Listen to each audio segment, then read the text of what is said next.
Hello.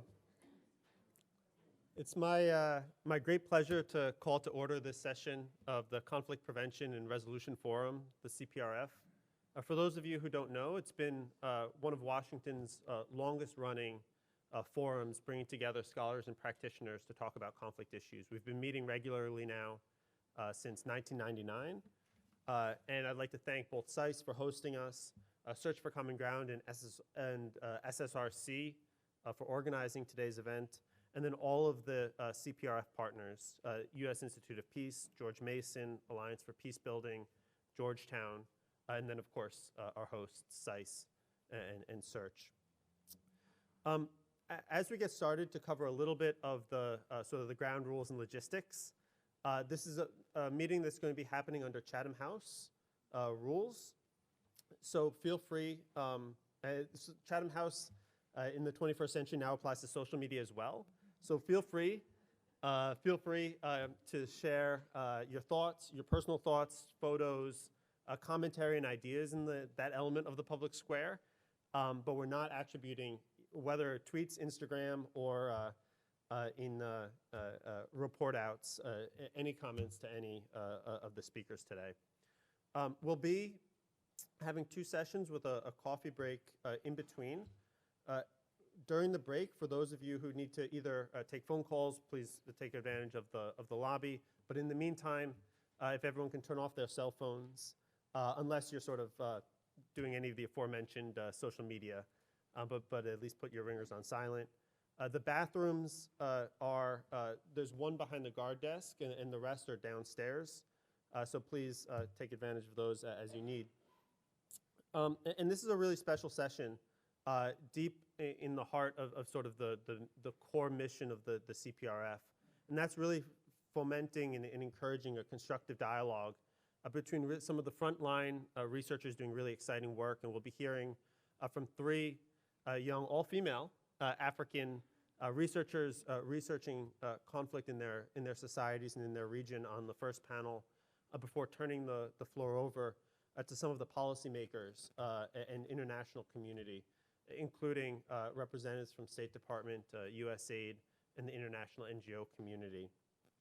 But to get us started, we'll be opening with remarks from both Dr. Cyril Obi and Shamal Idris.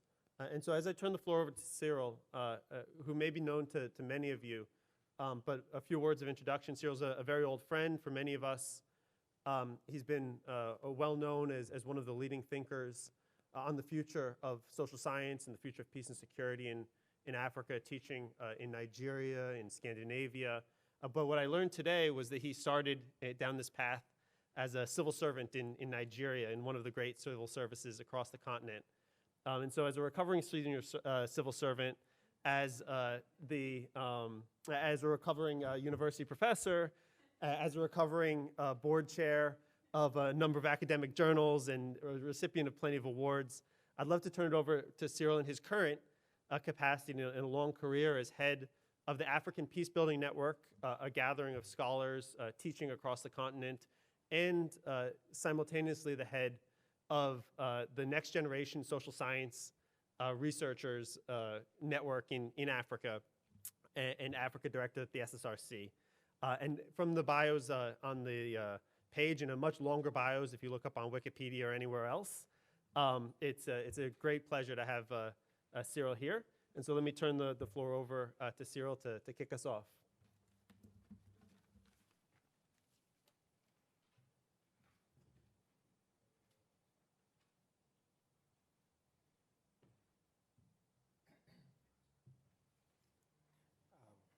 I shook his hands before I remembered.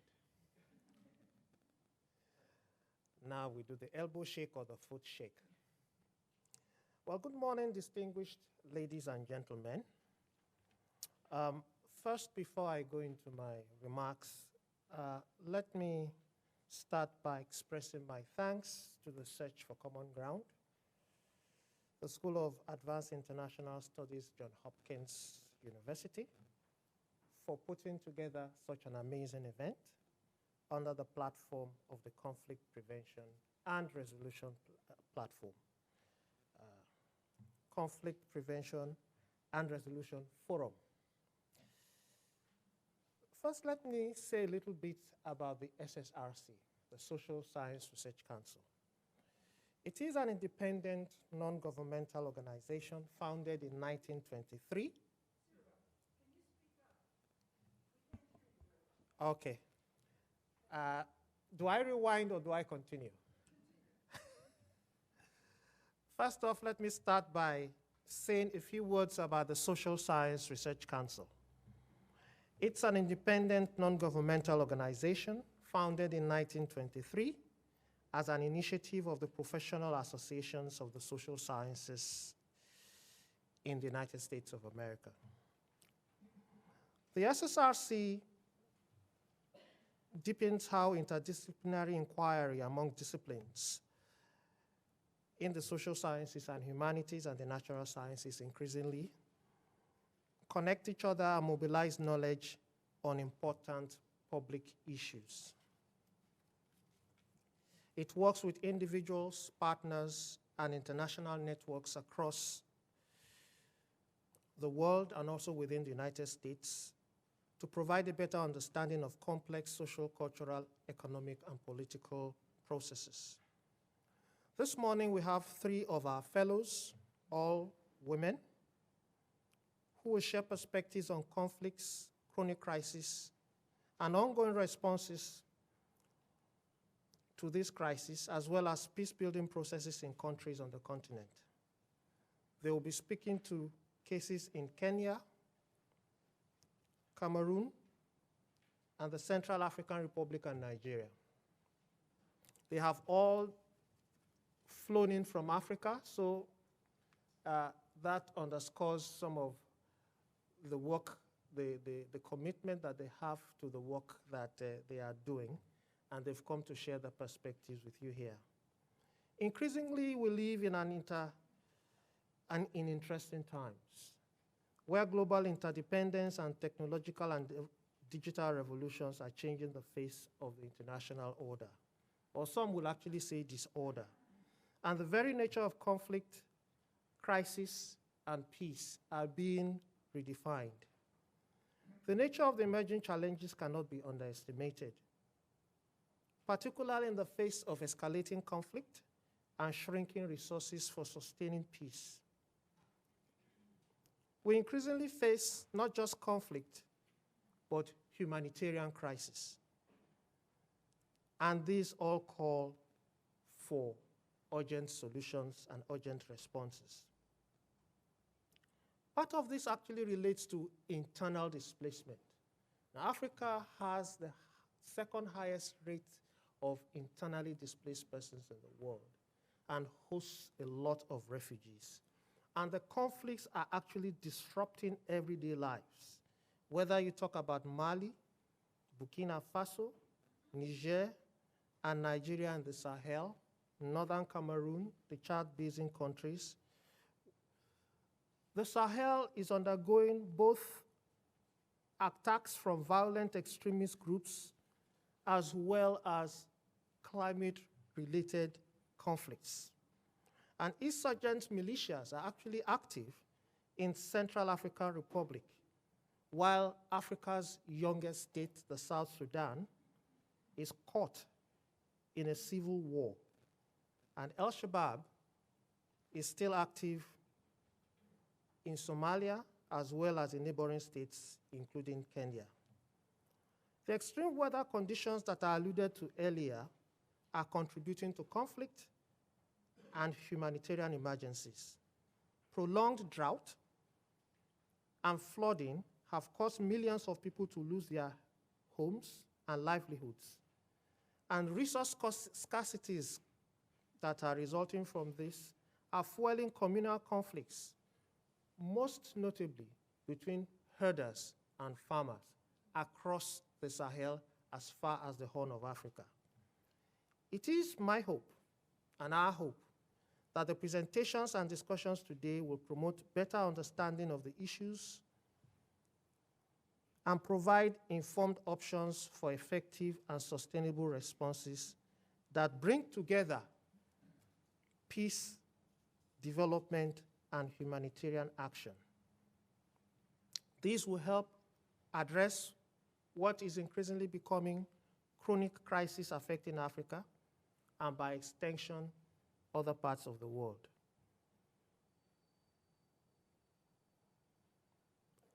It is my responsibility now, therefore, to introduce Shamil Idris, the Chief Executive Officer of the Search for Common Ground, which is the world's largest dedicated peace-building program, to guide us through the next session. Thank you for your attention.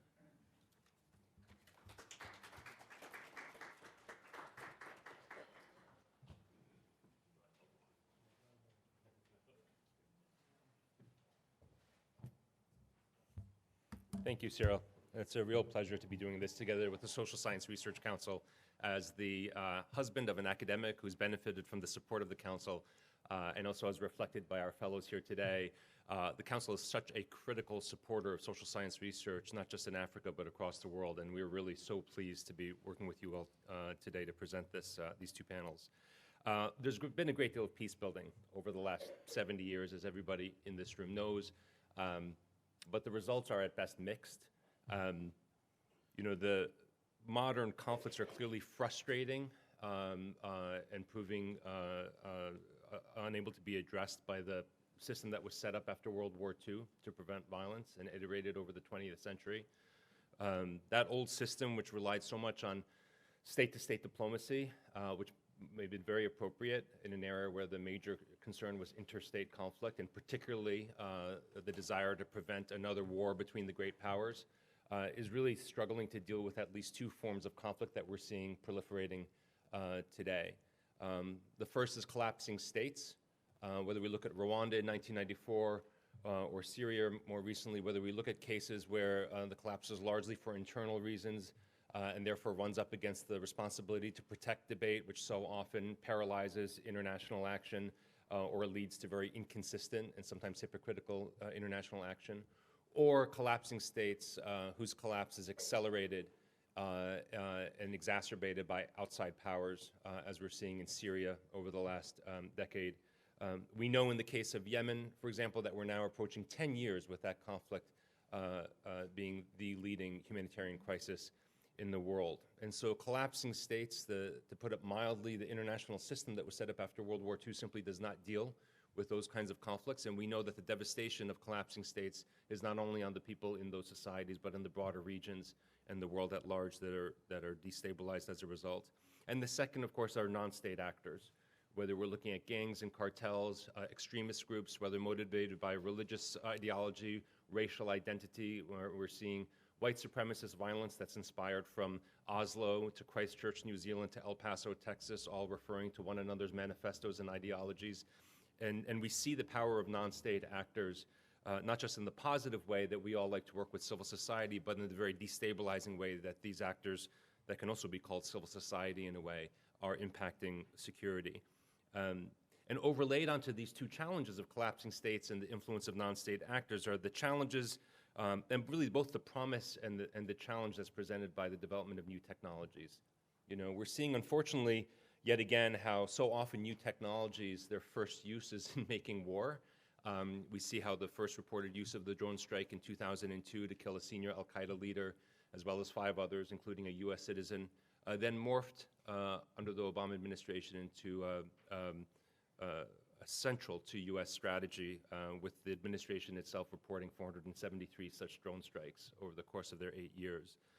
And even when not developed for war-making purposes, where we see technological developments that hold great promise, like social media that's connecting us as never before in human history, we see oftentimes how those same platforms are used in very destabilizing and destructive ways. We know that 1 billion people will be coming online in the next 10 years, and many of those people live in deeply conflict-affected societies across sub-Saharan Africa, but also other regions of the world. And so these are some of the ways in which we're seeing conflict and the dynamics around conflict really change and evolve. And at Search for Common Ground, we've sought to adapt our approaches to this changing landscape, both in terms of where and how we work, and in terms of how we seek to gauge our results and effectiveness. And I just want to share a few points because it will tie to, I think, some of what we're going to hear from the fellows today. First, we have identified the most consequential conflict geographies, where 10 of them, where we will be orienting all of our resources and our focus over the coming 10 years. Consequential in the sense that if they're stabilized, they could improve the lives of millions of people, or if they go south, they could really destabilize and devastate the lives of people across entire regions or the world at large. And we are seeking to address these conflicts at the boundaries of the conflict, not the boundaries of the nation state. And so our first shift is to really orient ourselves around conflict geographies, because not surprising to any of you here, none of the conflicts with which we're dealing respect national boundaries and how they play out and what where the influencers sit, including major proxy powers. Second is our recommitment to advancing what I would call vertically integrated peace building, that which is working both at the level of political leadership in the multilateral system internationally and at the level of local communities and community level peace building. We see that local civil society driven peace building alone can be quite effective in addressing some power dynamics and in reconciling communities, but is oftentimes insufficient to drive the institutional and international change that's needed to stabilize conflict settings. And yet, disconnected from grassroots and community concerns, the political activism and the multilateral system in particular is unable and ill-equipped to deal with modern threats or to yield results that have the buy-in and support of local populations, and therefore the results are ephemeral at best. This is especially true on the African continent, where 60% of the population is below the age of 25, and oftentimes left out of the processes that yield peace agreements. Now, an organization like Search for Common Ground, which seeks to be vertically integrated within the organization, we really want to and seek to play that bridging role between that effective community-level peace-building effort and the international diplomacy and higher-level peace-building that's required in every one of the conflicts where we work. The third area that we're really orienting and focusing our efforts is to make use of modern tools and technologies to build peace, because our capacity to connect across our differences, to consult and engage populations in large numbers, to collect and learn from data at mass scale, which makes it much more relevant, and to mobilize support across great distances. All of those capacities have never been greater at any point in human history. And yet, as I've already shared, many of those same technological platforms and tools are being used for the opposite purpose. But they're available to us to be used for peace-building purposes. Fourth, we're seeking to trigger enduring change. And we looked at our work over the last 40 years across communities in conflict. And we looked at those cases where our work had succeeded in triggering change that sustained and grew long after our direct engagement or long after any external or international support. And we saw that it tended to come in the form of one of three forms, at least one or more of three forms. Either changes in institutions, government policies, or how a syndicate of radio stations agrees to cover topics so as not to incite violence. A change in norms, how a critical mass of populations goes about talking about and dealing with differences. Or a change in markets, where the forces of supply, demand, and capital emerge such that there are local supports and local resourcing of peace-building interventions. Any one of those three forms of change we found in our experience is critical, because it's at that point that those changes can sustain and grow without continued reliance on external support of any kind. And yet, in order to achieve that, and this is where the fifth commitment for us comes in, one has to be committed to long-term engagement, locally led, locally rooted, highly adaptive to local context over at least 8 to 10 years. And so our commitment is a generation-long commitment to the conflicts in which we engage. Now, in Africa, we have made this generation-long commitment to 5 regions: Central Africa, the Horn of Africa, Nigeria and the Lake Chad Basin, the Sudans, and the Sahel. And the last thing I want to share with you, because one of the reasons I'm most excited about today's event, is there are a lot of gaps in our field. There are gaps between the high-level political negotiations and the community-level peace-building that I talked about. There are also massive gaps between the research and scholarship and the practice. And so I'm particularly excited to be working with the Social Science Research Council and to hear what our fellows have to say today. We have recently taken a number of the frameworks and methodologies for seeking to gauge progress towards more stable and peaceful societies. The SCORE methodology developed by former UN officials, the Institute of Economics and Peace's methodology, the positive peace methodology they use to generate their annual rankings, and the SDG 16 framework. And we overlaid it with our own experience. And we did that because we have not, as valuable as we found all of these frameworks, none of them has provided sufficient granularity to be really relevant for program decisions. You know, they remain at a higher level. And yet if you become too granular, you don't have something that can be applicable across multiple different contexts, which can really provide some important information and understanding of how peace building is most effective.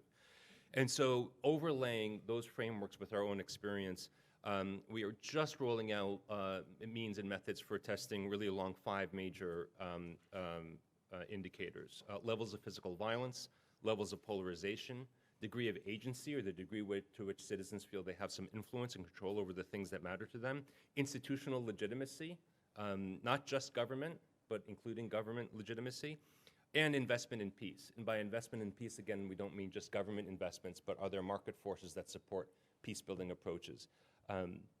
Now, I'll end with the last reason why I'm excited to be here today, in addition to the gap that we're hoping to bridge between research and practice, is that I think particularly in the African content, there's a great deal to be learned.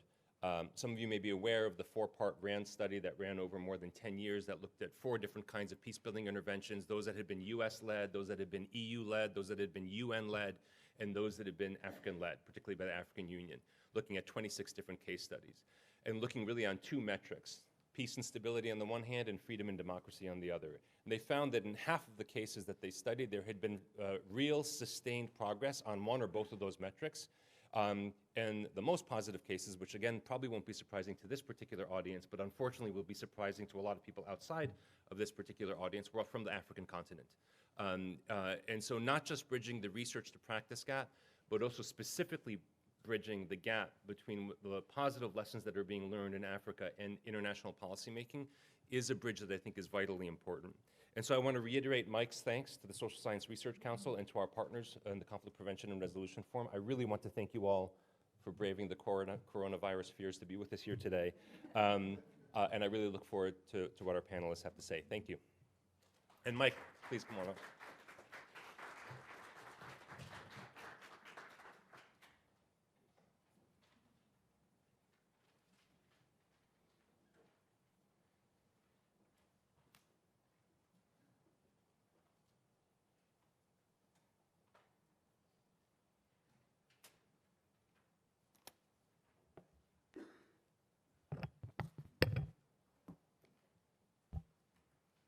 Thanks so much, and after that wonderful introduction, it's a great pleasure to get to work and to hear from our guests who've traveled so far to share their research and work with us.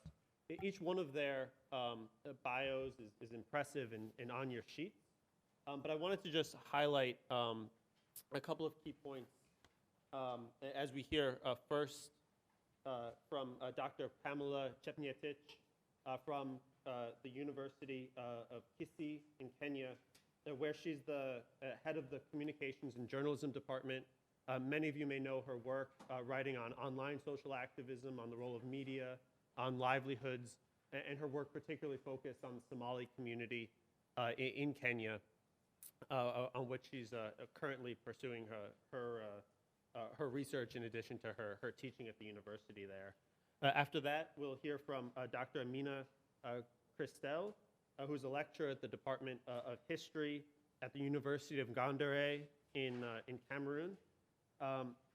She's also the head of research and cooperation for the Ministry of Science of Cameroon, and has held a number of other sort of prestigious fellowships both in Europe as well as in Africa. And is playing a leading role in the development of social sciences in that country. And then finally, we'll hear from Titi Ajayi, who is currently, though Nigerian, I'm told, at the University of Ghana, Legon, another one of the great social sciences faculties across in the continent. Right now, she's pursuing her doctoral program, but many of you will know her writing on women, peace, and security, on the role of gender. She was formerly an West Africa analyst with Crisis Group. She was the head of research for the West African Civil Society Institute and Frederick SIFTUNG, I believe, as well as the Kofi Annan International Center and many, many other UN agencies. And so as an experienced researcher and currently working on women, peace, and security and gender and conflict in the Lake Chad Basin. So as we get started, I'll ask each of our researchers to share for about 8 to 10 minutes their research, and looking around the room, I see there's a wealth of in-depth knowledge from former diplomats, from academics, from scholars, from the diaspora community, to turn it over to a conversation and questions from this group. But to kick it off, let me turn to you, Pamela, to present and share with us some of your most latest research. Thank you so much. My research mainly focuses on the refugees in the Dadaab refugee camp, and that's where I did my research for about 4 years for my PhD. And I would like to mention at the beginning that the Dadaab refugee camp is quite central to peace in Kenya and Somalia. And that research, which I did, mainly focused on participatory media and the livelihoods of refugees in Kenya. And the Dadaab refugee camp is a complex. Actually, it's a refugee complex that contains about 6 refugee camps in Kenya, and which it hosts refugees from mainly Somalia origin, but also has refugees from Congo, Ethiopia, and South Sudan. And for a long time, the Dadaab refugee complex was the largest refugee camp in the world, and right now it's being scaled down because the government wants to close it down, and I'll talk about this in a short while. You can pull the mic a bit closer. Thank you. So the refugee camp currently hosts about 200 refugees, and as I said, most of them are of Somali origin. And since the year 2016, the debates of closure by the Kenyan government of the refugee camp have characterized the refugee camp and the discussions around peace in Kenya. So the camp originally was established in 1991. That's about 3 decades ago. And right now it's on the verge of being closed because of the terrorist attacks that normally happen in Kenya. The main reasons for Kenya's threat to close the camps is national insecurity, with the Dadaab refugee site being cited by the government as a training ground for terrorists in Kenya. And some examples of the terrorist attacks which were linked to the Dadaab refugee camp, as if we can remember, was the one that happened last year, January 2019, on the Dusit Hotel attack in Nairobi. And then there was one in 2013 of the Westgate Mall attack, and also in 2015, the Garissa University attacks. All of these were linked to the Dadaab refugee camp, and therefore the government began to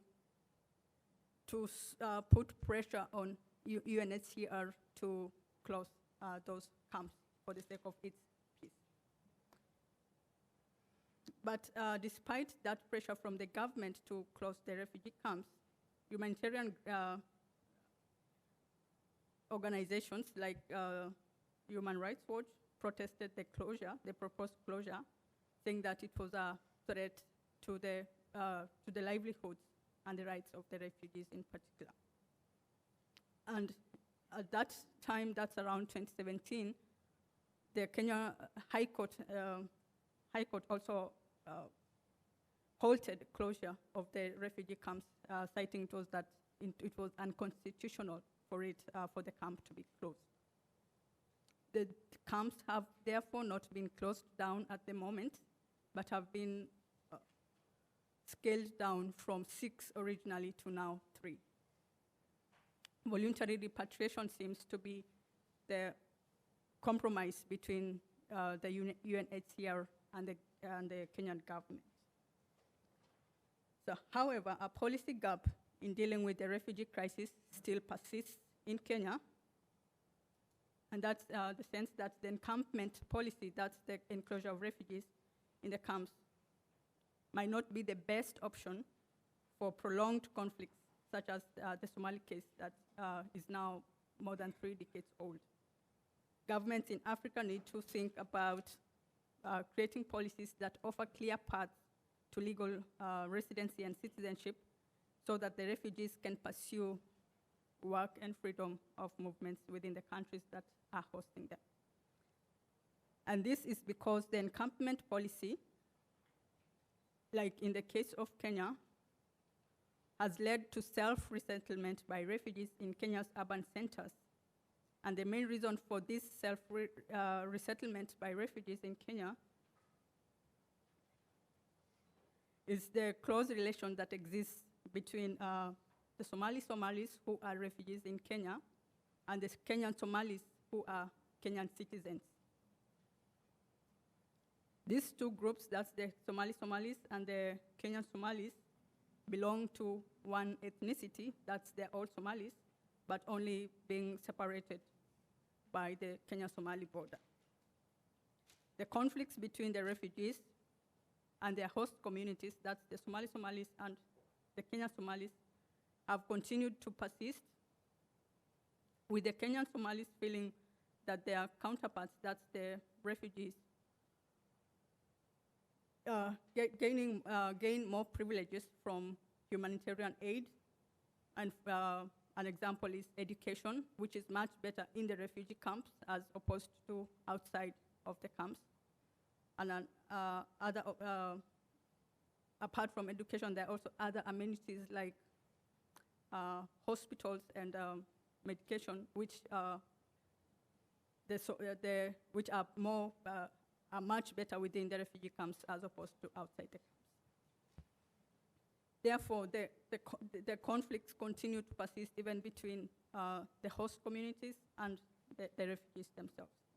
So the argument to close the camps are sort of valid in the sense that the refugee camp is central to peace in Kenya, as I mentioned earlier. And one of the reasons is because of the conflicts between the host communities and the refugees themselves.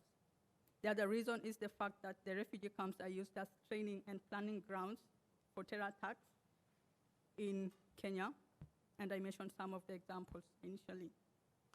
The third reason for the argument for closure of the camps is environmental degradation within the refugee camps, which has been cited that the large numbers of refugees concentrated within one place would causes some ruin of the environment.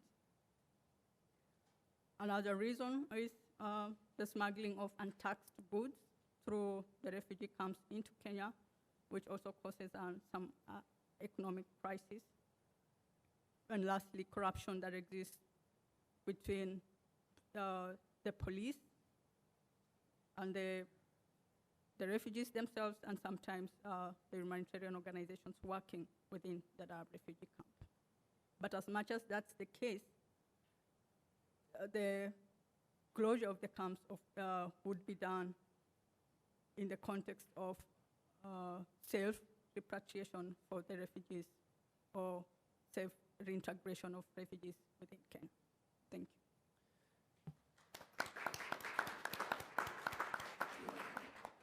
Thank you so much, Pamela. And from that sort of framing of the cross-border ties, the complications of chronic crisis in Somalia and in the Kenyan-Somali borderlands, and challenges between human rights and security balancing as the government struggles to respond or negotiates how to respond with the international systems, will come from the Horn of Africa to the Central Africa, and turn the floor over to you, Dr. Amina, to share some of your work and insights from the Cameroon and CAR borderlands and the research that you're pursuing there. Thank you for giving me the floor. I will first ask you to be kind with me because I'm a French speaker, so forgive my wrong pronunciation in English. So I'm thankful to the Search for Common Ground, and I'm thankful to the Search for Common Ground and the SSRC for this invitation. I'm glad to be here, coming from far away to speak about my research with you. My APN-funded research is based on women approach to peace building, which focuses on indigenous practice of peace building performed by women of peace, locally called Oko Gangmo, among Baya community of Cameroon and Central African Republic. Baya people inhabit is around 190,000 square of kilometers, roundly state of Nevada.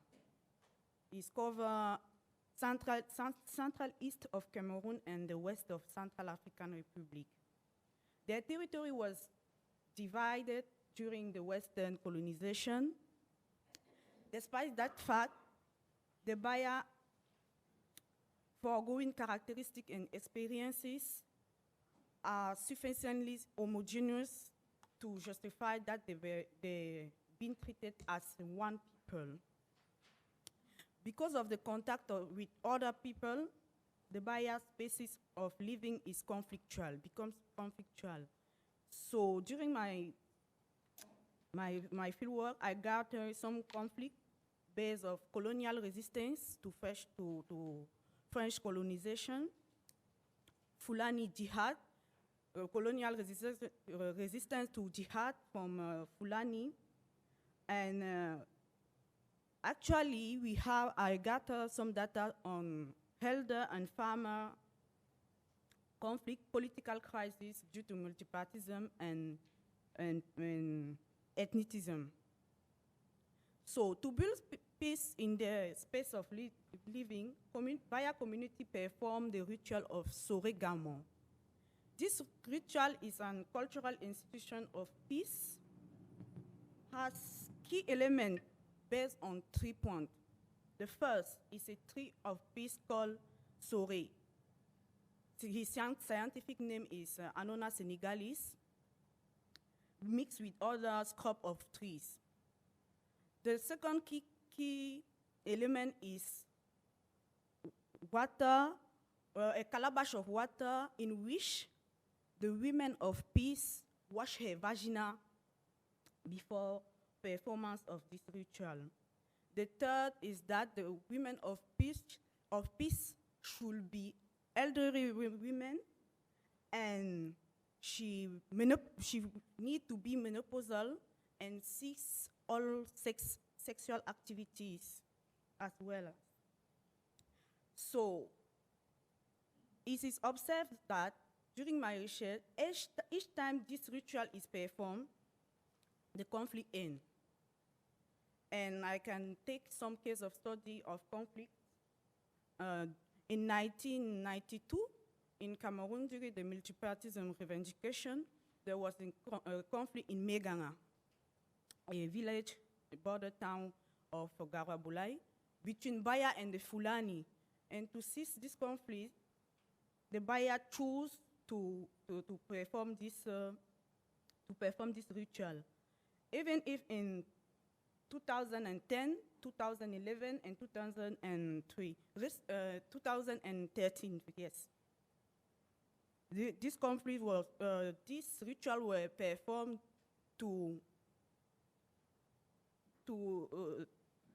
during the political crisis in Central African Republic and in Cameroon, in Garabulai, to welcome some refugees. This ritual is performed to prevent conflict between Central African refugees and Cameroonian. So I discovered that this ritual is inclusive.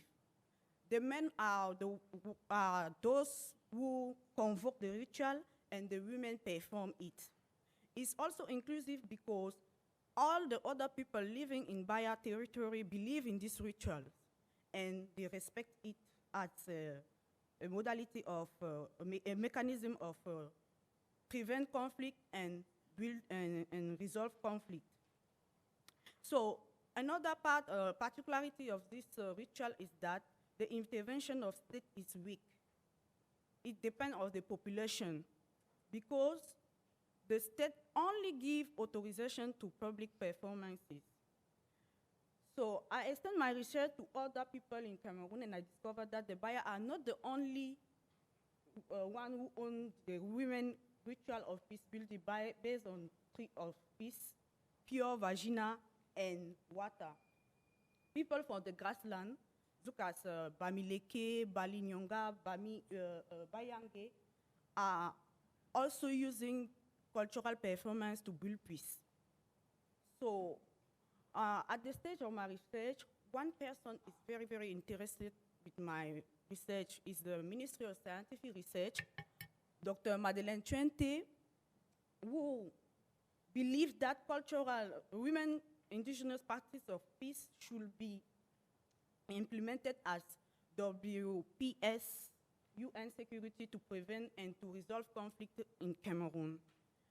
So for that reason, based on my APN research, she wrote an advocacy to the President of Cameroon to integrate this cultural phenomenon of peace building as a part of mechanism to build peace and as a part of policy of peace. Actually, the Minister of Scientific Research, her technical advisor, including me, are working to collect other indigenous practices of peace building across Cameroon in order to transform them as peace policy. This project is a great challenge for us, so that's why we need to be supported with anyone who believes in peace around the world. So actually, Cameroon really needs peace, and we count on everybody to the support of everybody. Thank you for your kind attention.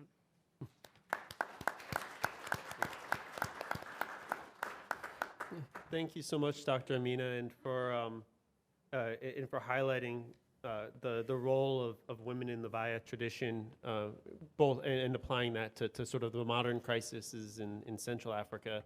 And now, as we move to West Africa, to turn the floor over to Titi to share her work in Maiduguri and in the surrounding parts of the Lake Chad Basin and the role that women are playing amidst the conflict and crisis there. Okay. Thank you, Mike. Can everybody hear me okay? My voice is usually only loud when I'm yelling at my children. Okay. So thank you all for being here. On the program, I'm supposed to be speaking to conflict and crisis in the Lake Chad Basin. But the focus of this is a very vast topic. And the focus of my work is on specifically how women are experiencing and responding to the Boko Haram conflict. And my particular focus this morning is about women's experiences of displacement. The reason for this is that women constitute reportedly 79% of the population displaced by the Boko Haram conflict, and yet there isn't much attention either in scholarship or in policy being paid to this topic. And if you're interested in reading further, I just had a paper published 2 days ago by the African Security Journal looking at this specific issue. So the context of this is my research took place in Abuja and in Maiduguri in Nigeria. Abuja is the capital of Nigeria, so the seat of government and policy. Maiduguri is the capital of Borno State, which is where Boko Haram has been based since 2002, where the conflict started in 2009 before spreading across the Sahel and the Lake Chad Basin. Just for purposes of clarity, those two regions are overlapping. They constitute of northeastern Nigeria, 3 specific states, western Chad, southeast Niger, and the far north of Cameroon. And estimates are that 17 million people have been affected by the conflict so far. Approximately 2 million of this is displaced people. And like I said, women and children make up 79% of the displaced population. I should highlight, in keeping with some of the things that my colleagues have said, the cultural affinities among the ethnic groups that are dominant in this region, primarily the Kanuri and the Fulani, whose identities are shaped more by their belonging to these groups than to their identification or affiliation with the states in which they are situated. So by way of key findings, I would first of all talk about the experience of displacement. The conditions in which these women are displaced are horrible. There's no point romanticizing it. And there are a couple of issues. I would like to highlight, for lack of time, the question of sexual and gender-based violence, which is widespread. And it's also underreported, partly because of the culture of silence that surrounds these issues in that context, but also because we just don't have enough structures that are dealing with these issues. So at the time that I was doing my research, there was only one sexual assault referral center in Borno State, which, like I said, has been the main site of violence. And it was situated in the very center of Maiduguri. Now, many of the camps are located, some of them are located in the city, many of them are located on the outskirts. And so if you're a displaced woman, you don't have access to money, it's going to be difficult for you to transport yourself to this center. The other dimension of it is the controversial question of transactional sex. So, you know, women and girls are giving up their bodies in exchange for food. The question of food is a rather serious one, because all the displaced women that I interviewed said to me, at the time that I was speaking to them, they hadn't had food supplies for several weeks. And they said that this wasn't unusual. And I can explain a bit further during the discussions why this happens. The other point to note is that this sexual violence is being committed by Boko Haram, but also by state security agents, Nigerian soldiers in particular, Cameroonian soldiers as well. While women are in the camps, while they are transiting during their displacement before they get to the camps. The other point that I would like to highlight is the inconsistent humanitarian support that is looking to address this displacement. So there are challenges with coordination of some of the very many efforts that are ongoing to address the displacement. There are questions related to resourcing, and this has to do with funding. So there's a major shortfall, for example, in international commitments that have been made financially to support both the conflict and related crises. There's also questions of human capacity and availability, who has the technical skills and the commitment to go and be in this difficult environment and to respond to the needs of displaced people. And also a big question that I think hasn't been highlighted enough, which has to do with corruption and the diversion of humanitarian aid and support for personal use and also for profit. So basically, some of the supplies are being sold on the open market. Just to highlight a personal experience, UNICEF has given a lot of school bags to children, displaced children, to use in makeshift educational facilities on the camps. And they are brightly colored blue bags, you can't miss them. And I had heard stories from humanitarian workers about how these bags were not reaching the people who need them. But I will never forget driving around Maiduguri city and seeing these bags on the backs of children who obviously were not displaced. Okay, so, all right, so my other two key findings before I end. The first one is that gender and sex are major factors in how women and girls are experiencing both the Boko Haram conflict and the displacement crisis that it has engendered. Now, this seems like a statement of the obvious, but 20 years post 1325, I was very surprised to see that gender was so absent from the policy frameworks and from the ways in which they are being implemented in northeast Nigeria. Why is this happening? One of the reasons I identified is that these processes and these frameworks are being managed primarily by men. And this is in a context of a very patriarchal state and very patriarchal societies where the subjugation of women, their sexual objectification and violence against them is considered as normal. And related to that, there doesn't seem to be any interest or political will to explore women's experiences or to figure out ways in which they can be responded to outside of looking at women as primarily victims of conflict. So my recommendation related to that is that there needs to be an intense gender review of all policies and processes relating to both the conflict and the displacement crisis. And this needs to focus on disaggregating the experiences of women and integrating them more closely into the policies and the ways in which they're being implemented, and who is involved in this implementation.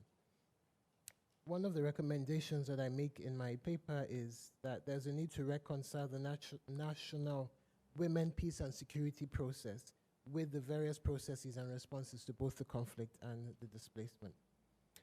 More broadly, outside of women's experiences, there's a need to step up the non-military approaches. No, let me start by saying that the predominantly military approaches that have been taken have not only not resolved the conflict, but they're actually compounding and prolonging it. And so there's a need to step up non-military approaches. And this includes leveraging the influence, for example, that mothers in that context, in those regions, have over their sons, and also consider integrating some of the more indigenous peace-building practices. I would like to end, I don't know how many people here read about reports from July 2017, that some of the women who had been rescued, and I use that word loosely, rescued from Boko Haram were returning to the group. And when I read this, it suggested several things to me. The first is that not all women have had negative experiences of Boko Haram, which again speaks to the need to disaggregate the experiences that women had and respond to them accordingly. The second is that for me, there's something fundamentally wrong if any woman finds herself in a position where aligning with an armed group that pursues its politics primarily through violence is more desirable than being a part of regular society. But I think the third issue, and I will end with this, is that for me it underlines a risk of further conflict. And the radicalization of women is not something that has received significant attention. But we know from research that this has happened in Sri Lanka, in Palestine, in a number of other countries and regions outside of Africa. So for me, I'm reading women choosing to return to Boko Haram as the potential for radicalization of women and further conflict. And this needs to be read against the rejection of women and the stigma that they are facing when they return from Boko Haram to their communities. Their families are rejecting them, their communities are rejecting them. And please keep in mind that many of these women are carrying children who are products of rape, and you know, this so-called Boko Haram babies phenomenon. So I'll end there and then elaborate in the discussion. Thank you. Thank you so much, TT. And in a town where so many of these issues are discussed from sort of the abstract or maybe at best sort of the capital levels, every time I hear from researchers working in these geographies, I feel like I learned something new. And so if nothing else, I feel incredibly both pleased to be here, but I feel like I've learned a lot from sort of the 80% of women making up the IDPs, but gender blind or at best and perhaps harmful at worst response to the peace tree ceremonies among the Baya, to sort of the debates around human rights and humanitarian response and security in Kenya, unfolding around the future of the 200,000 people still living in Dadaab. So I certainly have a lot of questions, but we have about maybe about 50 minutes for questions and conversation. I see an awful lot of expertise in the room. So I'll waive the moderator's prerogative, although I may take it back up. But until then, I'd like to turn to our esteemed guests to make interjections and react, but also to ask questions of each of these scholars and their research. And my colleagues are coming around with microphones. I will ask everyone if you could identify yourself. We are recording for archival purposes, for the records and to assist our note-taking. We're not streaming. This is under a Chatham House rule. Please. Thank you, panel. I'm Dan Whitman with American University. It's so sad when the military, which is supposed to be the cure, becomes as bad as the disease. Your Titi's comments about mothers indoctrinating or explaining to their sons sounds to me like a strategic action. Do we also need a tactical, more short-term action? Is there any way that the military could become a positive force? And under what circumstances would you feel the military really should be involved in protecting civilians? Should we take that one, or do we have some second, any additional questions? Or Okay, Greg. Greg Simpkins, USAID. The UN just released a study saying that 90% of the world has a negative view of women in one area or another. And working in Africa over the years, I've found that men in Africa have an aversion to including women in leadership roles. And that includes in peace movements, even though it's been shown that women are very successful. Do you see any glimmer of hope for change in this view of women in terms of being able to include them more in areas like peace building or economics or just generally socially? Thanks. And maybe I'll throw in a third question to you, Dr. Chappathis. I saw from your bio, and as the head of a communications faculty or in a journalism faculty, I was tempted by your bio line of working in online activism and in the radio sector. So I'd be really keen to hear as well from you your own thoughts about the way that media is impacting the Somali Kenyan community. So I think the first question is to you, Titi.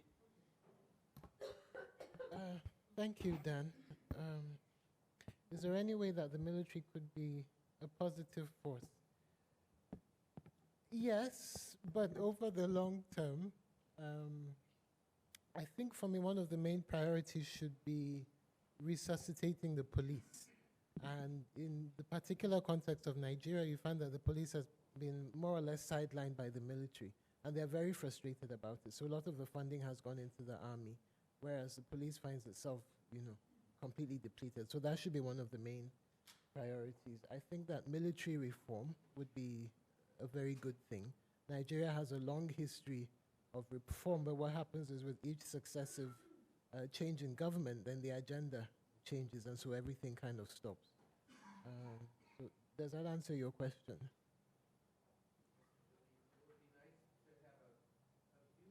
Mm-hmm.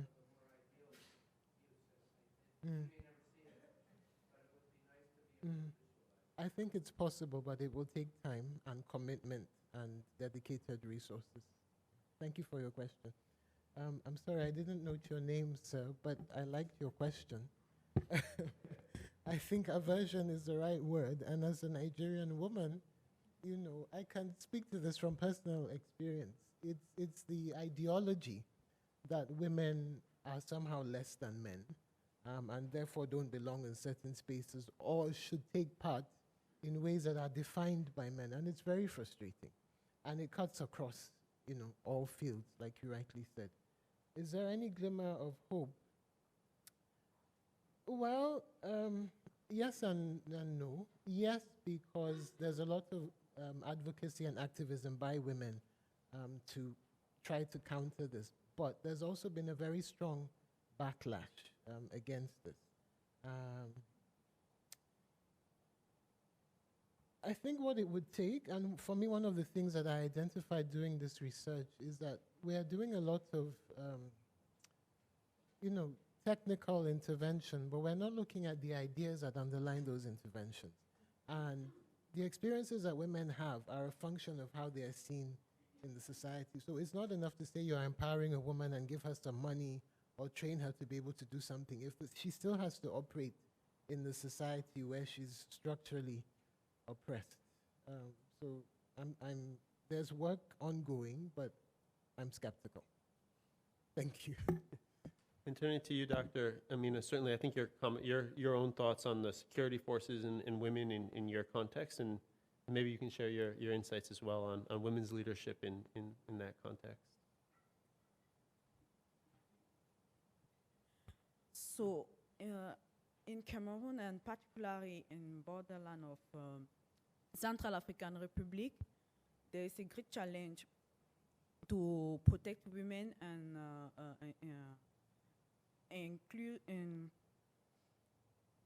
include them in the peace and security process. But locally, people believe that women are the agent of peace because it's a matter of cultural belief. The weakness comes from the state. The state is has some hesitation to include this reality as a policy of peace. But by their own initiative, the people, Baya people, and even more in other places in Cameroon, people believe that women are agents of peace because they are very special, because in the cultural belief, the people trust in the fact that women are the one who give birth. So she's very special and she needs to be respected. That's why sometimes to end conflict, when the women pronounce some words, the belligerent cease conflict. So actually we need to transform this cultural belief and as a policy. We need to introduce it inside women peace of security agenda. So it's a great challenge because there is some patriarchy of power in Cameroon where women are out of the decision. The discourse of implication in women in politics is more theory than practice. So we are working very hard to transform it as a practice, to make women more, to give women more presence in policy decision of peace, in politics, and even in economic part of power. So more presence of women with the focuses grounded on the cultural belief can be helpful to build peace and restore some security in Cameroon. I think that. Thank you. Thank you so much. And Dr. Pamela, I'd love to hear your responses to any of those, and quite selfishly, to hear also about the role that media is playing in those societies. Thank you so much. First, in regards to the role of the army or the military in regards to their negative attacks on the locals whom they should be protecting, I could say that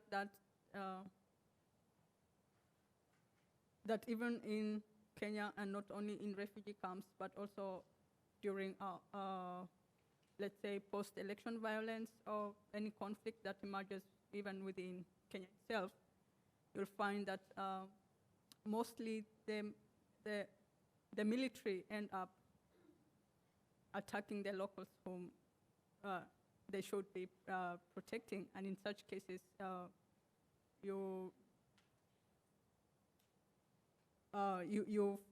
it's very difficult and very distressing to find that their role as on protecting citizens, it's not, they do not really accomplish that. And in Kenya, after the 2007 post-election violence, the police recruiting and the military was revised so that initially the grades, the high school grades to enter into military was very low, and the government thought that maybe the people during conflicts the police would be so harsh because maybe that high school grade to get into military was low. So that was revised, and then there are so many policies that have been put into place to check on the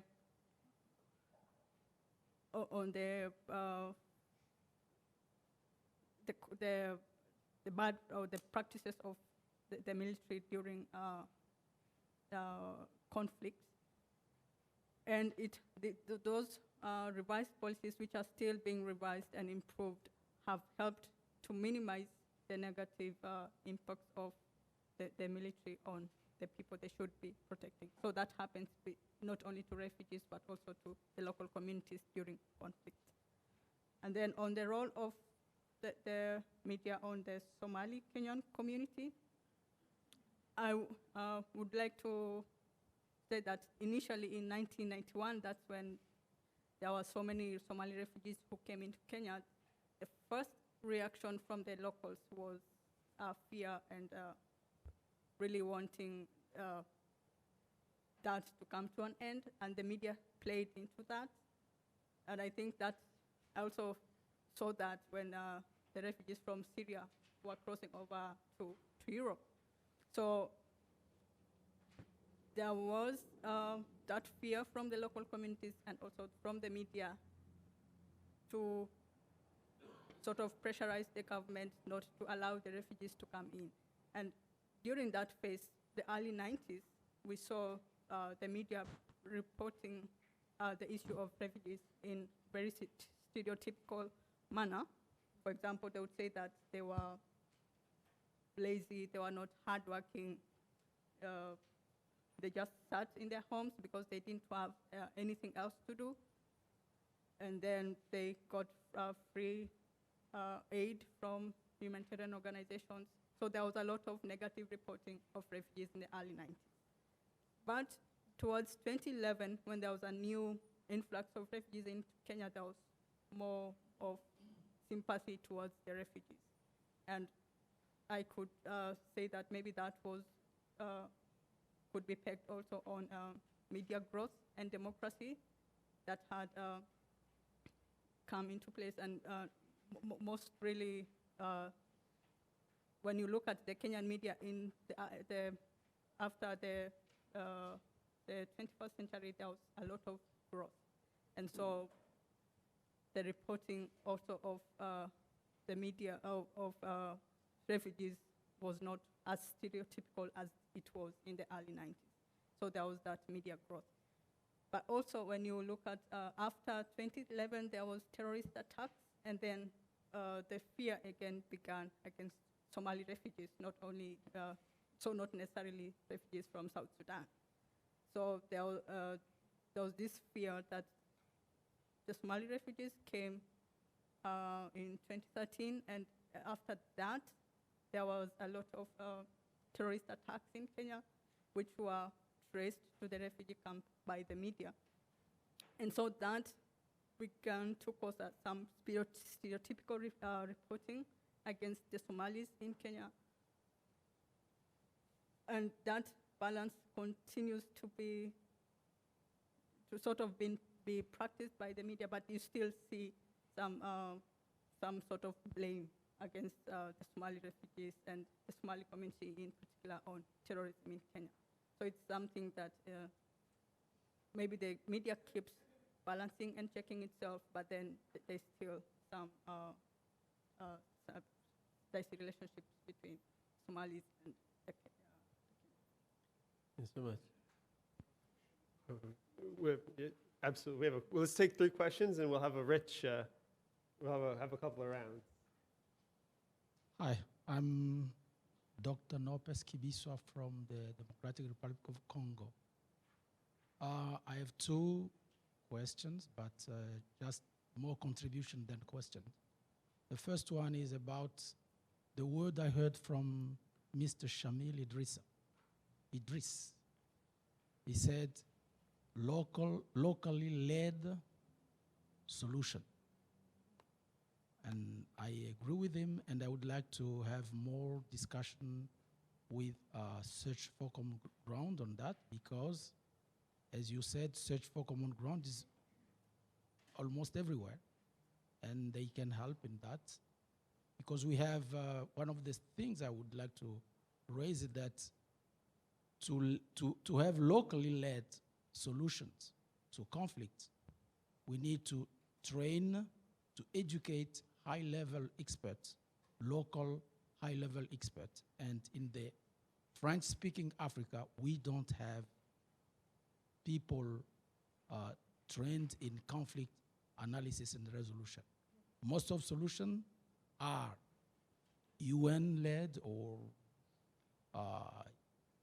AU and so on led, but we don't have sufficient people, and we need to train to educate high-level experts in the African, French Africa, speaking Africa. And the second, I see 3 women. You should have put 1 man, at least. Hey. What? No, no, no, no, no. You are, but researchers. Because my point is this. Don't replace women to do the worst job men did because of their number among decision makers. You need to have women and men equally represented. If you have 3 women, no men, it's already wrong. We need to make things not to go the other side. We need to balance. That's my suggestion. Thank you so much. And when we turn that, we'll take a couple more questions. When we turn that over to the panelists, since all of you are at universities and training the next generation of African leaders working on this, I'd love to hear from that. And I'd love to hear what men should be doing to clean up their own mistakes, as I heard from that question. Let's take one question up in the front row here, one from here. We'll hear from our panelists. We'll ask to keep a tight remarks. That way we can make sure we get at least 1 or hopefully 2 more rounds of questions in. I actually have 1 question for each of the presenters. Anne-Marie's Maybe we can answer. focus on the one that's, maybe we'll take one Just one question question. per, Okay. to make sure everyone has a chance. One Yeah. question at a time. Anne-Marie's answer, Georgetown University, so I'll begin with my question for Titi, and maybe I'll ask the rest. So first of all, I completely agree with your point that attempting to empower women in isolation is not effective without also trying to address the more, the broader cultural and structural conditions that led to their marginalization in the first place. I'm wondering whether you know if Nigeria has elaborated a national action plan on 1325 on women, peace and security, and if so, if you have any thoughts on its implementation and effectiveness. And I'm also curious about Boko Haram children. Is this something that you have any thoughts on? And then I'll ask the rest. Thank you.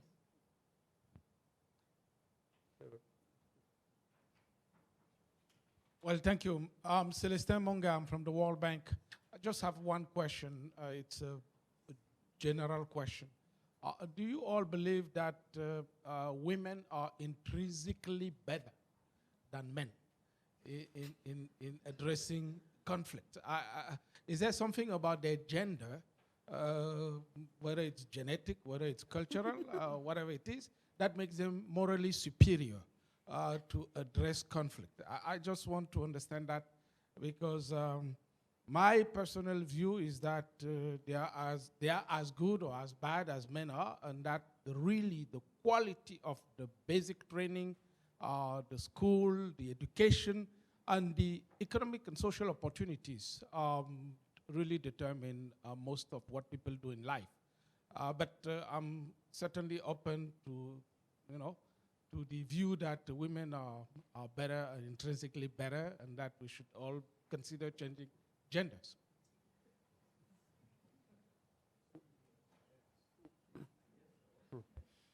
I said 3, we're going to take 4 because he's my boss. Sorry. Well, I wanted to pick up on the gentleman's question and maybe kind of generalize a little bit. So those of us who make the case for greater inclusion of women in peace processes, oftentimes you see the case, there's almost a feeling like, well, it's so obvious based on numbers, based on, you mentioned the nearly 80%, based on who are primary victims, all this.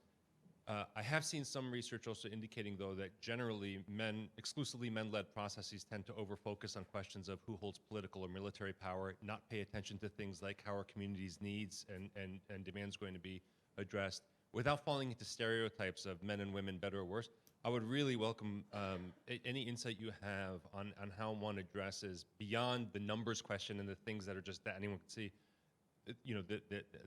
this level of research, where you've seen the best research on this for those of us who try to make this case.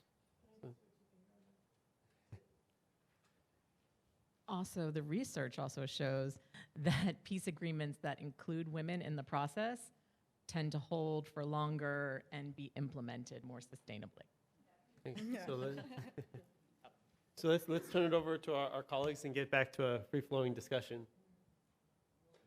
Please. Okay. Thank you for all the questions. Dr. Kibiswa, is that correct? Okay. May I? volume. Okay. Okay. Thanks. And for those, I know that we have someone in the sound room following along as well, so maybe we can knock the microphones up a bit, and I'll push mine back, and yours can get knocked up. Okay. Thank you. Okay, so Dr. Kibiswa, I agree with the principle of locally led solutions. Maybe what I would do is just disaggregate the local, because I think when we think about local, we tend to think about community level. But if you put local against global, then you're looking at national, and particularly in a country like Nigeria, you're looking at the state level, and then you go to the various, the local government, and then the community levels here.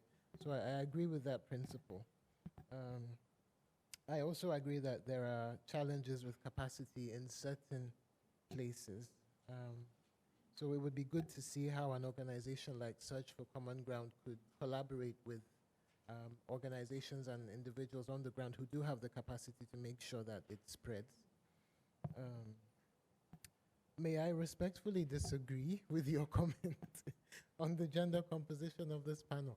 The very reason that there are 3 women here is that there have been major gaps. I mean, just 2 days ago, somebody sent me an invitation for a conference. And they said they've gotten a lot of submissions, but there are basically no women there. So there's still a challenge. And the reason we are doing this is an exercise in balancing. So it's not a reversion of the gender biases or discrimination, as you suggest. No, I think we're still trying to balance, yes. And then the question about 1325 is a valid one, thank you. There is a national process. Nigeria finished its first plan in 2017 and is currently on its second action plan. It took a while for that first plan to even come into being, so that was a major challenge. And I would say that with the knowledge and the resources that are available, it was fairly ambitious. One of the things that I question in my paper is that it focuses on things that you can count, right? So the numbers of women who were recruited into police or army, the numbers of people who were trained by particular NGOs on, gender mainstreaming and things like this. But it doesn't really look at the quality, what is changing, how the substance is different because of these interventions. And so these are some of the things that they try to address in the second action plan, and you can get them both online. And there are several references in my paper to analysis of the action plans, including my own thoughts on that. The question of Boko Haram children is not something that I have looked at extensively. There's a report by, I think it's a Red Cross. It's called Bad Blood. Bad Blood, and it's focusing specifically on this question of Boko Haram children. So that might be something that is of interest to you. All I know and what I've identified in my research is that there are quite a number of them. And this was actually a deliberate policy by Boko Haram, the forced impregnation of women that it had abducted, to create a new generation that it could hand over this jihad to. So there are quite a number of them. I don't think the statistics we have are accurate. And there is a lot of stigma against them. Thanks so much for that, Titi. And you've alluded to your paper a few times. We'll tweet that out from the Search for Common Ground at SFCG account for those who want to read more. I don't know if there's an ungated version or not, but otherwise we pay to support academia. So, but either way, we'll tweet that out for those who want to read more from your paper. Dr. Amina. Thank you. I will agree with Dr. Kibiswa that local solutions should be more implemented as women, peace and security in Africa, and we need more training, educated, and transferred on question of security and peace in Africa, especially in Francophone Africa, Francophone world. But local solution should be not exclusive. I think that we can join local solution to global solution because we are in a global world. We are not in a world, Africa is an open world and receive influence of other culture. So if we join different culture with the local one, we can succeed to build a suitable peace, I think. So on the question of Celeste Monga from the World Bank, I think that I will be not exclusive too. Men as women have the capacity to build peace. But the patriarchy of power, which is an heritage of colonization, remove women from the space of the decision. And one example, last year there was a major dialogue to resolve some conflicts in Cameroon. They organized this major dialogue on 9 points. All the president of point was the men, no women. Actually, in Cameroon, there's no national strategy of women and peace and security to build peace. Other part of decision of example is Central African Republic, where women are excluded from the dialogue to build peace and suitable development. We are not here to replace the shame. My point of view is that we need to be equal, as well as men are decision maker, as well as women are decision maker. Because if we join our idea, we can have best solution to build peace. So this is one of my point of view.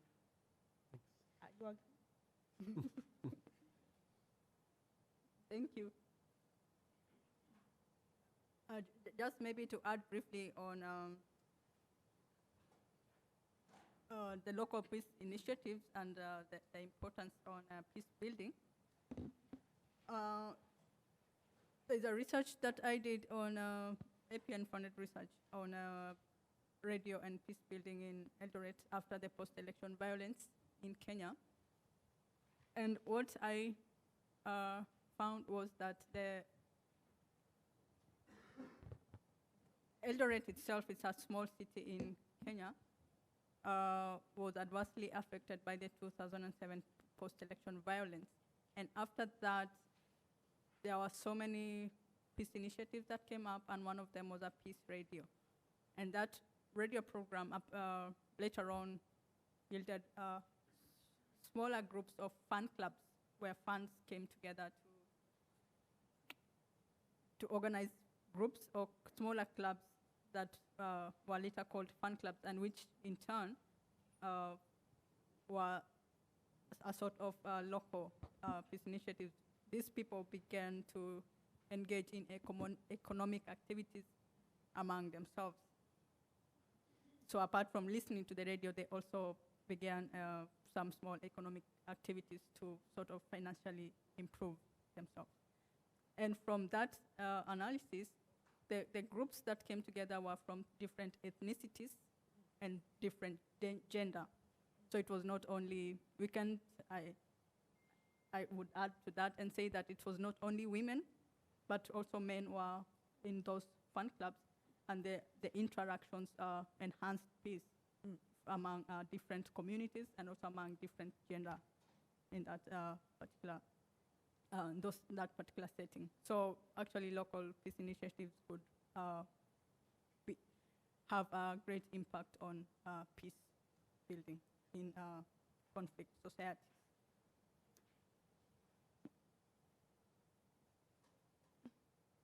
And then also on the role of women in peace building, I could also talk about the Dadaab refugee camp.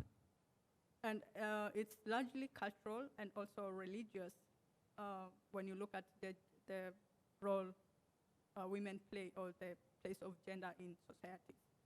So that Dadaab being largely Somali and therefore also Muslim, the women in that society play like a behind role. They are not so on the forefront in any of the peace building. So they are largely excluded because of the religion and also the culture of the Somali community. So they would play like a behind role in peace building.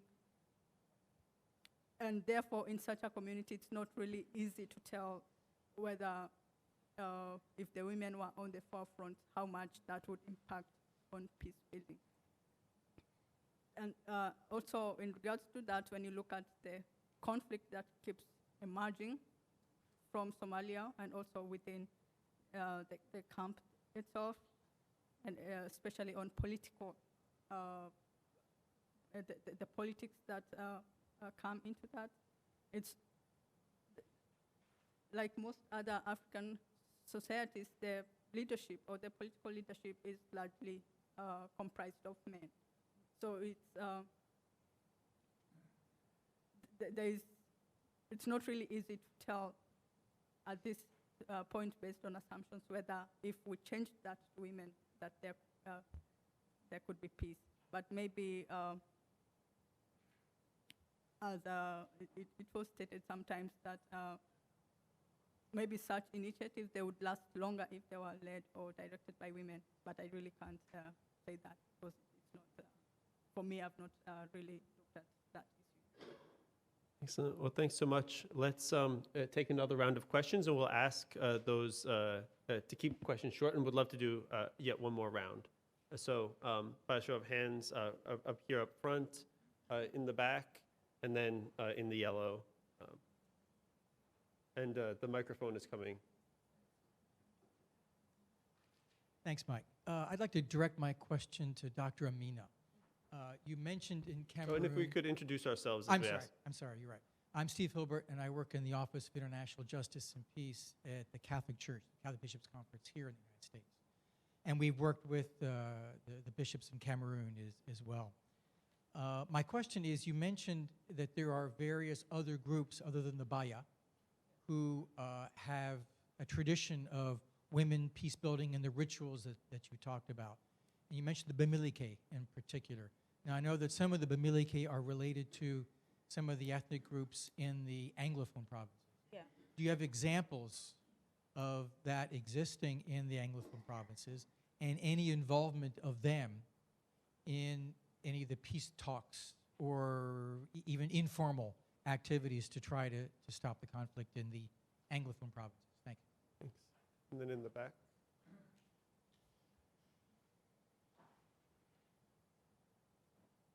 Thank you. My name is Ozong Agbasangaya Fitu, and I'm with the Islamic Development Bank.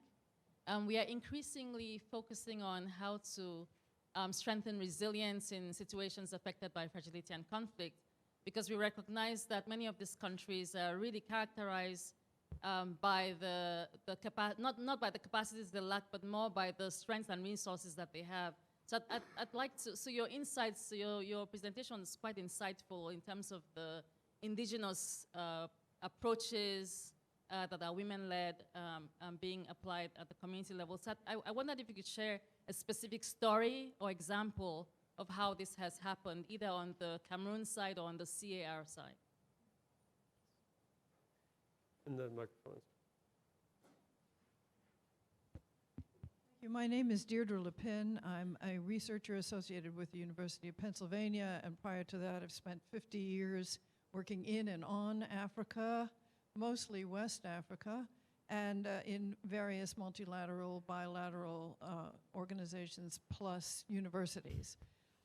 I'd like to I have a question for all three, but it's not possible for me to ask three questions. So I'm choosing one for Titi Lope, and that is, you mentioned sexual violence as a problem, and we're very aware of the difficulties in northeastern Nigeria, and we also know that the maternal mortality rate in that area is about 30 plus times that of the maternal mortality rate, let's say, in the United States.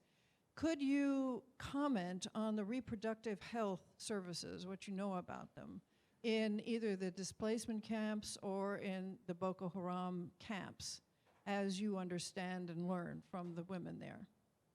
Thanks. Maybe we'll take, if there's one more question related to Dr. Chapnatich's, otherwise we'll turn it over here to Dr. Amina and to Titi, and then we'll take a second round, or a third round. Thank you for your question, Mr. Steve. So, an example in Anglophone space of living is that the women were the first who are crying for peace in this region. Around 1 year ago, a group of women marched along the land of Bamenda and Buya to ask to the government to come and resolve the problem, the question of Anglophone problem, the question of crisis in the part of Anglophone of Cameroon. So there's a group of traditional women who are actually working in a religious place. We call it, I forget the name because it's a local name, I forgot it, but they are always making prayer and use the ritual to end peace. Recently, one of women soldier was badly killed, and her vagina was exposed. The soldiers, not government soldiers, but ambassador soldier who killed her to give lesson to her because she supported the government, recorded her vagina and posted them on the social media. Women were very, very, very angry with this act, so she decided that this conflict ends, and some women refused to support Ambazonia anymore. Women are the one who were the first to resist to the Ambazonia pressure because they don't want the school open and women resist. So one of these women, the leaders, was killed by the Ambazonian. So women are working a lot to build peace in Anglophone part of Cameroon. They are the leader.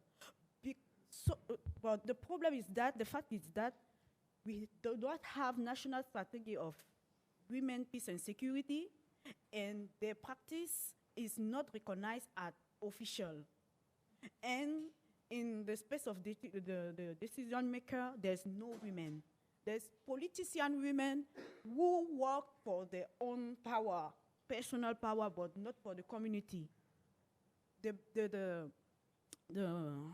The base population are not concerned with their fight. On the contrary, the base population, women are working for the social peace. You look at this dichotomy between the state and the population. This is a great problem to resolve Anglophone conflict in Cameroon. So for your question, madam, from the Islamic Bank, I gathered many examples where women are involved as peace building actors. I will give you one example. One of the most important of them, her name is Coco Didi. She passed away last month, around 125 years. And she performed, the ritual since the French colonization, as well as her efficacy was that she looked like a prophet of peace in her community. She performed the ritual during the Carnot insurrection during the French colonization in 1929. She performed in 1944 during a kind of resistance to colonial army. She performed the ritual, and she was the major actor of peace building in Megara during the conflict between the Baya and the Fulani. Her expertise in peace building was so recognized that she was convoked in Central Africa to perform the ritual to build peace in Central Africa during the conflict between the Seleka and the government army. Also between the Balaka and anti-Balaka conflict in Central Africa. So she was well recognized as a peace builder, but not recognized by the state. She's recognized by the population, but the state did not recognize her, and she passed away unknown. But in 1992 in Meganga, during the resolution of the conflict, she had a call from the president of Cameroon who asked her to end this conflict because the conflict was too bloody. Around 3,000 of Fulani was killed by the Baya. So the president asked her to perform the ritual and build peace. So she passed away she was not nationally recognized. I'm writing her history in a biography, and I hope it will be published in a peer review and we get access to her history. I hope to. And across Cameroon, there are too many women who work to build peace in their locality, in their community, but they are unknown because of the fact that the absence of national strategy of women, peace and security, and the culture of peace, local indigenous culture of peace are not recognized as a practice of peace, officially practice of peace. So we are working on transform this culture to peace policy, and I hope it will be recognized. Thank you. Thanks. My name? The name of the woman that you cited. Coco Didi. Yeah. Thank you, Titi. To Dr. Lepin's question. So this was a question about reproductive health. Okay, it's not something that I looked at in depth, so I don't think I can answer your question substantively. I will just say that there is a major issue with access to medical facilities, particularly for women who are situated in camps that are outside of Maiduguri. And there was also a question about women and girls who get pregnant from either rapes or the so-called transactional sex. And then they have the babies and then they kill them because they don't want them, basically. So that's also a major challenge. And I have pictures of these women, sitting beside their babies' dead bodies, looking completely disoriented. Let's turn it to our final round of questions. We'll have a break to exchange with the panelists, but let's take one last quick round of questions. Maybe right here with the scarf first, and then up here in the sweater, and then back in the black.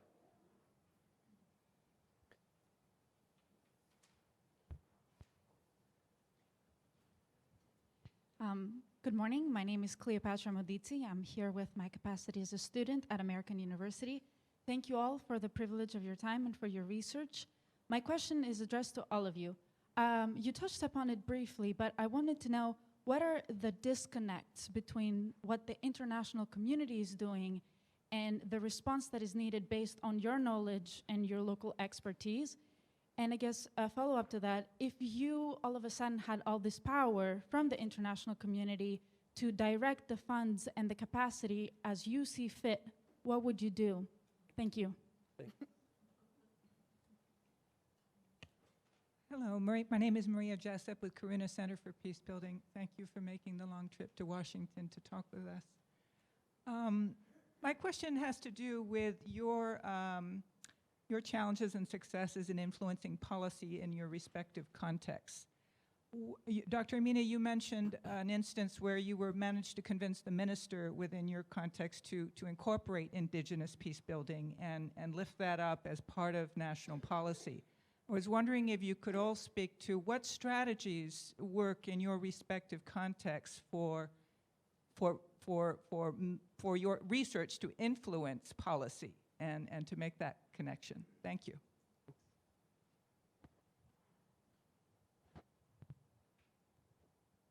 Hi, my name is Persivani. I'm with the Central and East Africa team at Search for Common Ground. My question is directed to Titi Lope. You mentioned how technical interventions don't necessarily work because the women still have to operate within the framework of their societies. And I think that's really important because it obscures different aspects of agency that women have within their own society. So is there a way in which women can maximize their agency within their own social context? And is there a way for external actors to help them maximize this agency? Thank you so much. I think those are three wonderful questions that tee us up as well for our segue to the conversation with international policymakers about how they're responding to some of these insights. But let me turn first to Dr. Chappathis, and then come this way to both answer those questions about influencing policy, about what programs work, how the international community could respond better from your research, and then any other final thoughts that you'd like to add as we close this session. And then we'll come this way. Okay. Thank you so much for the questions. I'll begin with talking about whether there's a disconnect between humanitarian aid, international aid, and the local initiatives. Based on the research that I've done, or rather my experience, I would say that it's not that there is a disconnect, but maybe both the strategies of the international humanitarian intervention and also local grassroots peace initiatives, if there's a way that they can work hand in hand, then the impact would be greater. And I would give an example that comes where the humanitarian intervention, let's say, for example, in the radio that I talked about, the initiative or the outside initiative was to come up with the radio station. And then from that radio station, the locals within that community came together and formed fan clubs, small clubs, in which they were able to conduct their own economic and social activities within those clubs. So had it not been for the radio, then these fan clubs would not have emerged. So from where I sit, I would say that the two initiatives are important, but maybe much should be done so that both should sort of collaborate. So in such a case. And then the question of what strategies would work best in where research would influence policy, maybe one of them would be publication of policy briefs by researchers to influence governments and policy,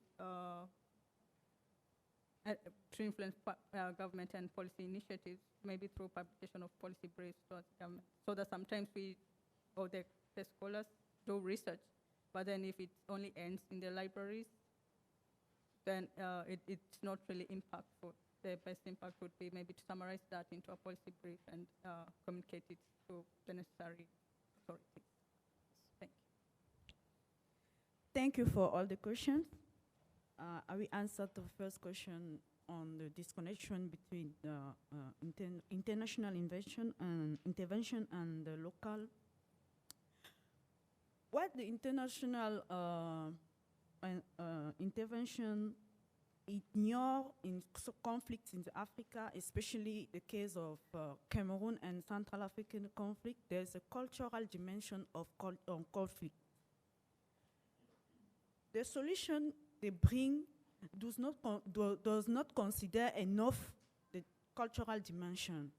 For example, in Garwabulai, the refugee organization UN refugee organization wanted a seat where they can base refugees coming from Central Africa.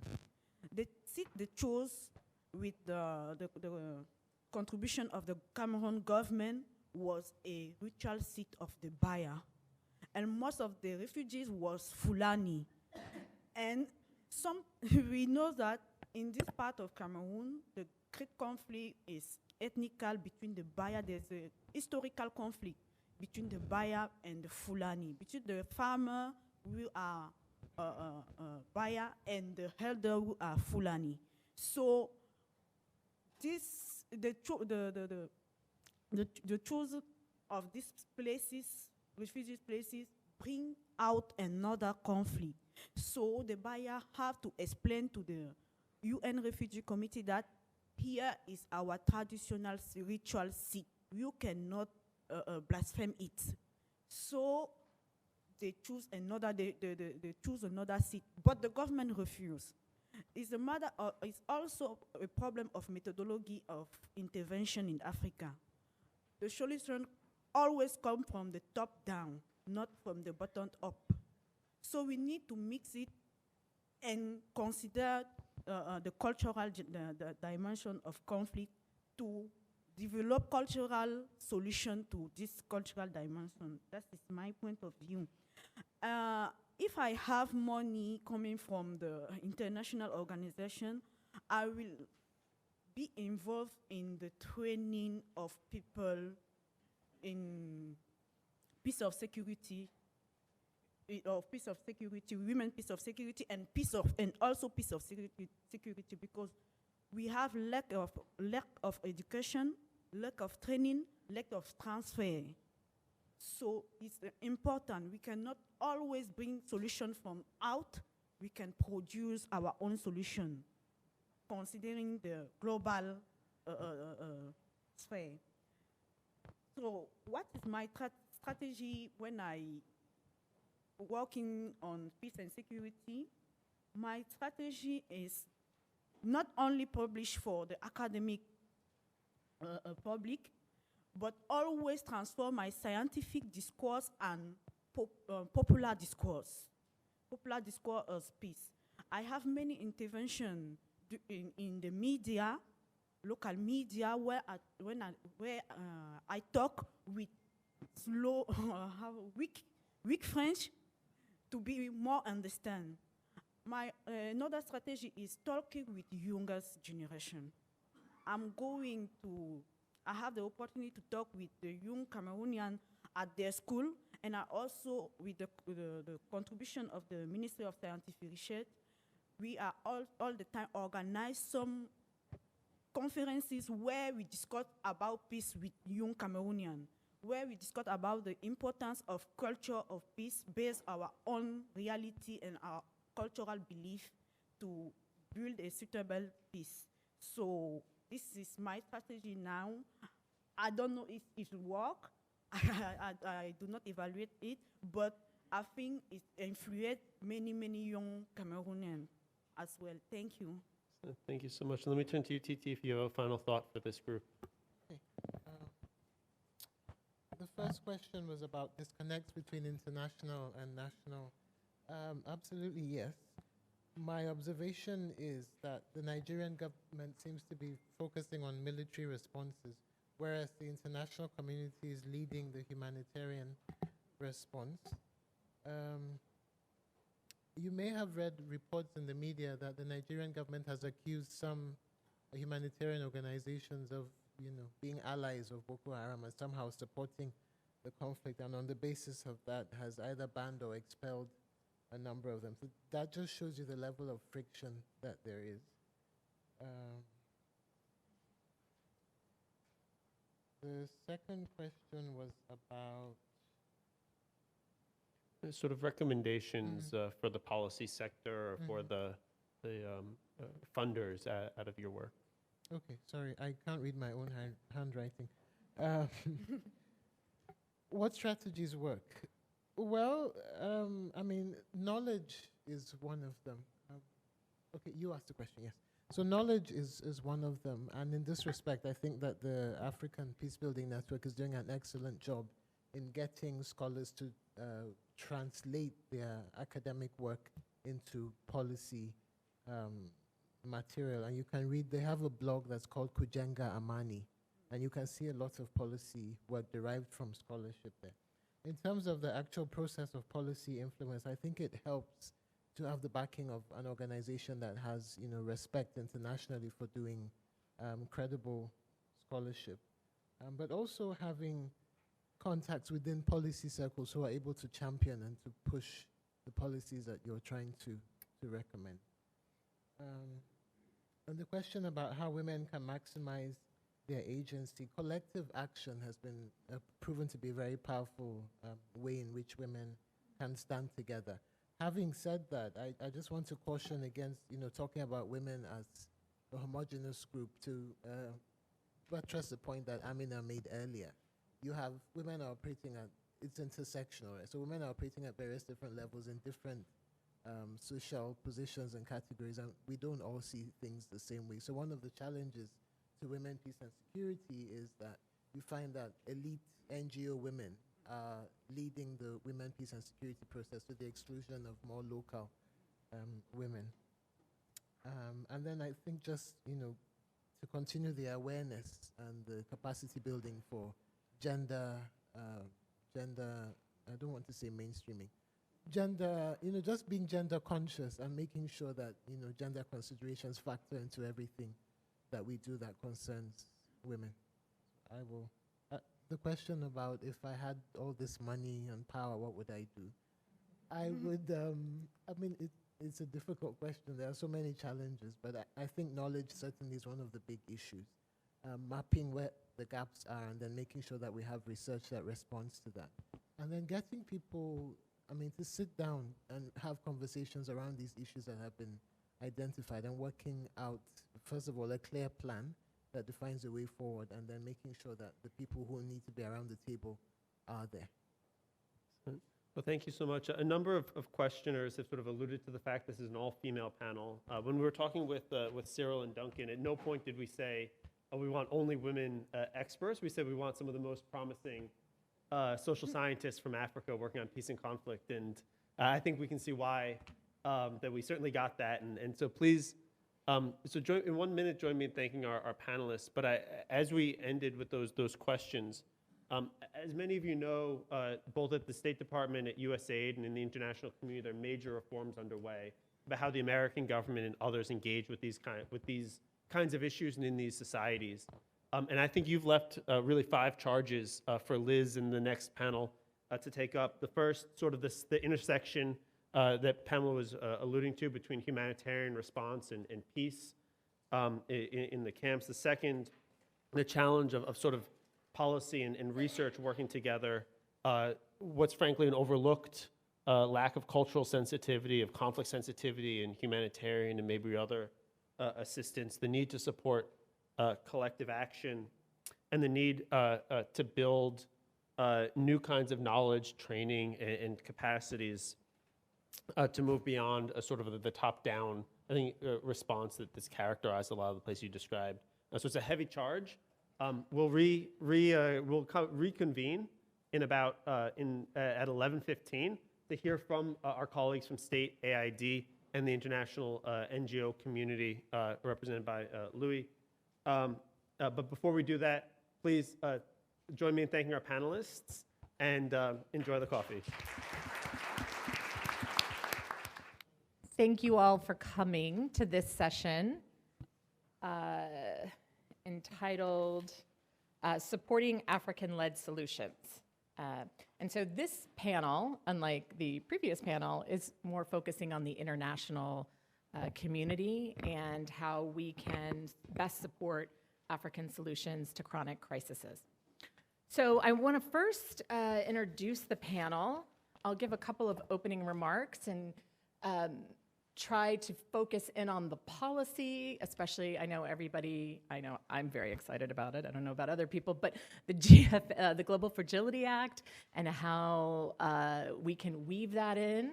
But there's a lot of other strategies going on right now, the World Bank and the UN architecture on sustaining peace. So we'll also mention and discuss those documents or those strategies and the law as well. Okay, so I'm Liz Hume. I'm the Vice President of the Alliance for Peace Building.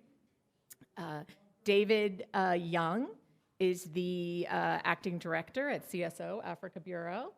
Vanita, I'm sorry, she is a stand-in for another USAID colleague this morning, but she is as we've talked about this morning, a force. So you'll be getting a great presentation. Those were David's words. And at the end of our table is Louis. He is from Search for Common Ground, the West Africa, working on West Africa program coordinator.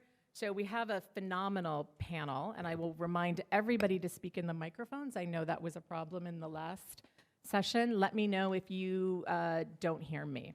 So I want to start off really quickly on some opening remarks just to highlight some of the issues that came up from the last panel.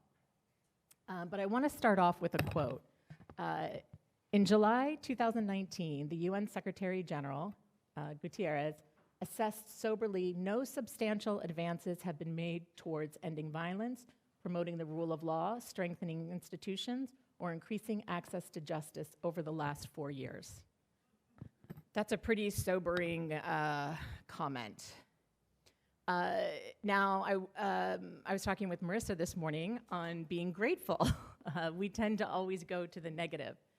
And I believe that the Global Fragility Act, the UN consultations and the work that's being done on their Sustaining Peace agenda, the World Bank Fragility Strategy, while none of these are perfect, and they're not going to change everything and anything, they could have a really dramatic impact on changing this quote.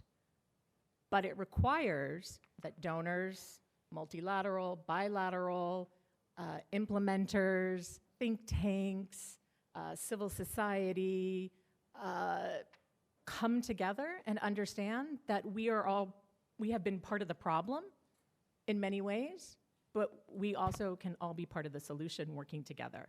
And that's a really critical piece that I want to keep reminding everyone. Now, the Global Fragility Act was passed in December. AFP and One Earth Future Foundation have a report that will be coming out next week. It's a pretty substantial report, so we'll make sure there's an executive summary. But a lot of the issues that got touched on, in fact, all of them that got touched on in the panel before, are in this report. Conflict sensitivity. Focusing in on how do we make all our programs conflict sensitive, not just do no harm, but also how do they, so they minimize harm but maximize peace. And under the Global Fragility Strategy, programs, all programs in a country will have to be part of that Global Fragility Strategy, where appropriate, sometimes not. But no longer can a health program say, we're saving lives, we're neutral, please go away with your conflict prevention talk. And that's going to be a really key feature under the Global Fragility Act. Local ownership, critical. What does that mean? And I was having a discussion yesterday with some of the real key international leaders on this, Peace Direct, CDA, and I know Search for Common Ground have just come out with, they're coming out with some great work on stopping as success, I believe the work is. All of these, local ownership is nothing new. We've talked about it for 2 decades, at least. And we have worked really hard to get this language into the Global Fragility Act, the UN Sustaining Peace, the World Bank. We have worked so hard. Even the USAID procurement new strategy that came out last year. But unless they are implemented based on good research, best practices, they're just going to be words on a paper. And that is, how do we operationalize, how do we implement that, is going to be a key challenge for our field in the next period. I also want to comment on evidence and research and policy. If any of you have heard me talk in the last 2 to 3 years, you're probably sick of me talking about it. Evidence. I understand it's hard. but we have to do better than what we're doing. It can't continue in terms of us saying we can't prove that we prevented conflict. And in order for it to elevate the field, to get the resources we need and the acknowledgement, it's going to take donors resourcing it, requiring it, and implementers actually doing it. But it means we also have to build our capacities and hold ourselves accountable to actually make sure that we do that work. What else does it also take? We have to publish it. Now, this is really, a lot of people resist it. One, because we're working in conflict-affected areas, the information might be sensitive.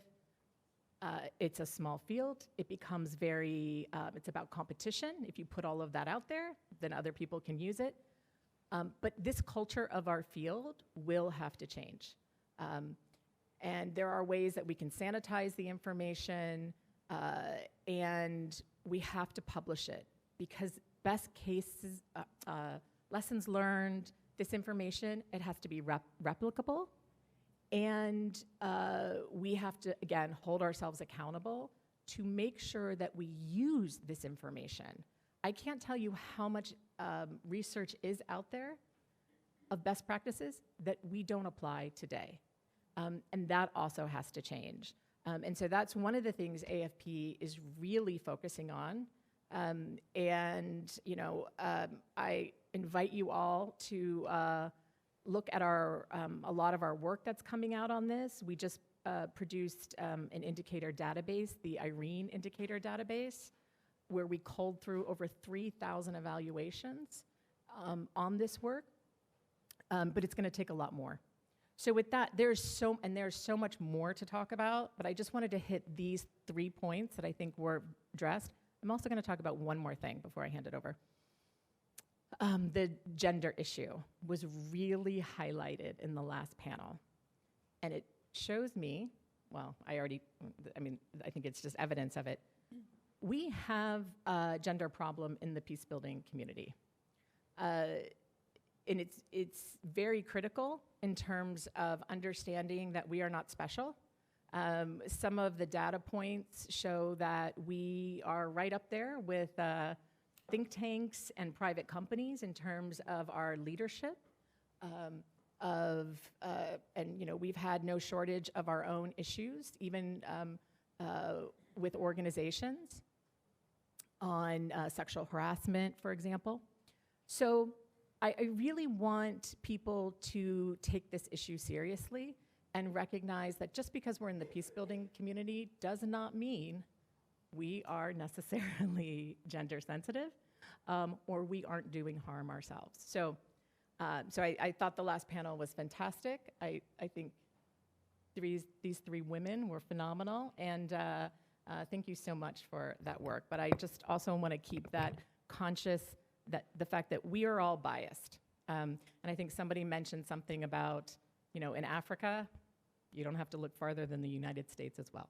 So with that, I'm going to hand over, and thank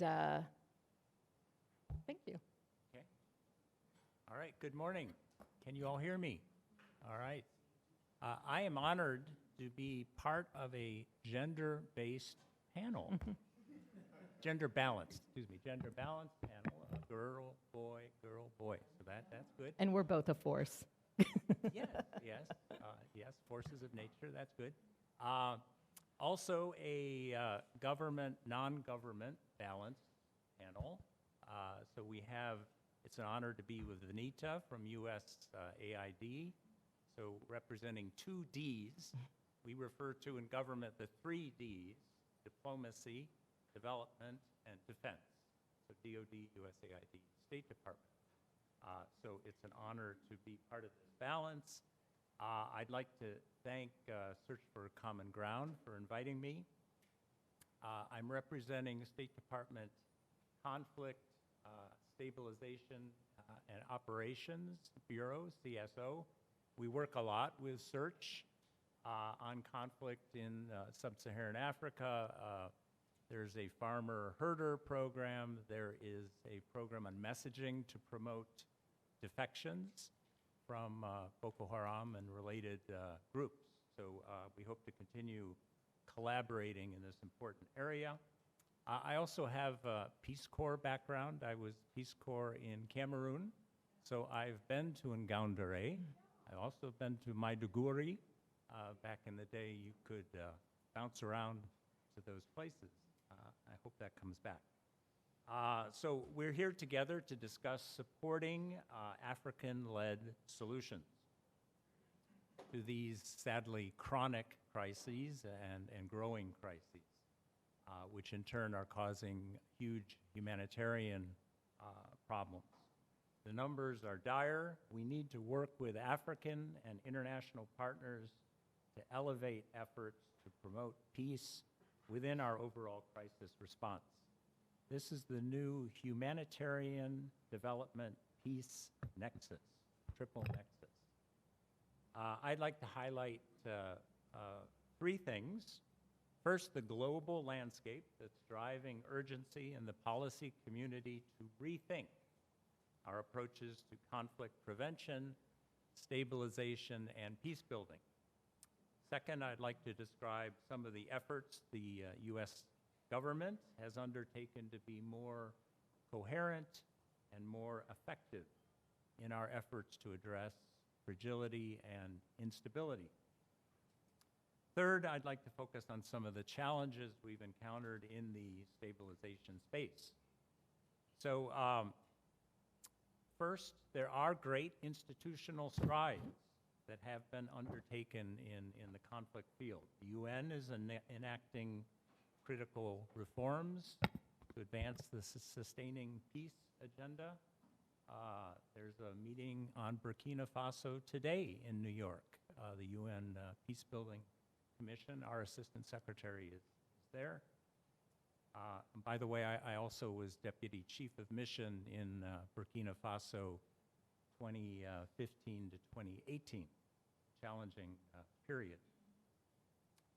The U.S. Is operationalizing new frameworks for addressing global fragility. The Global Fragility Act of 2019 is a very, very exciting development.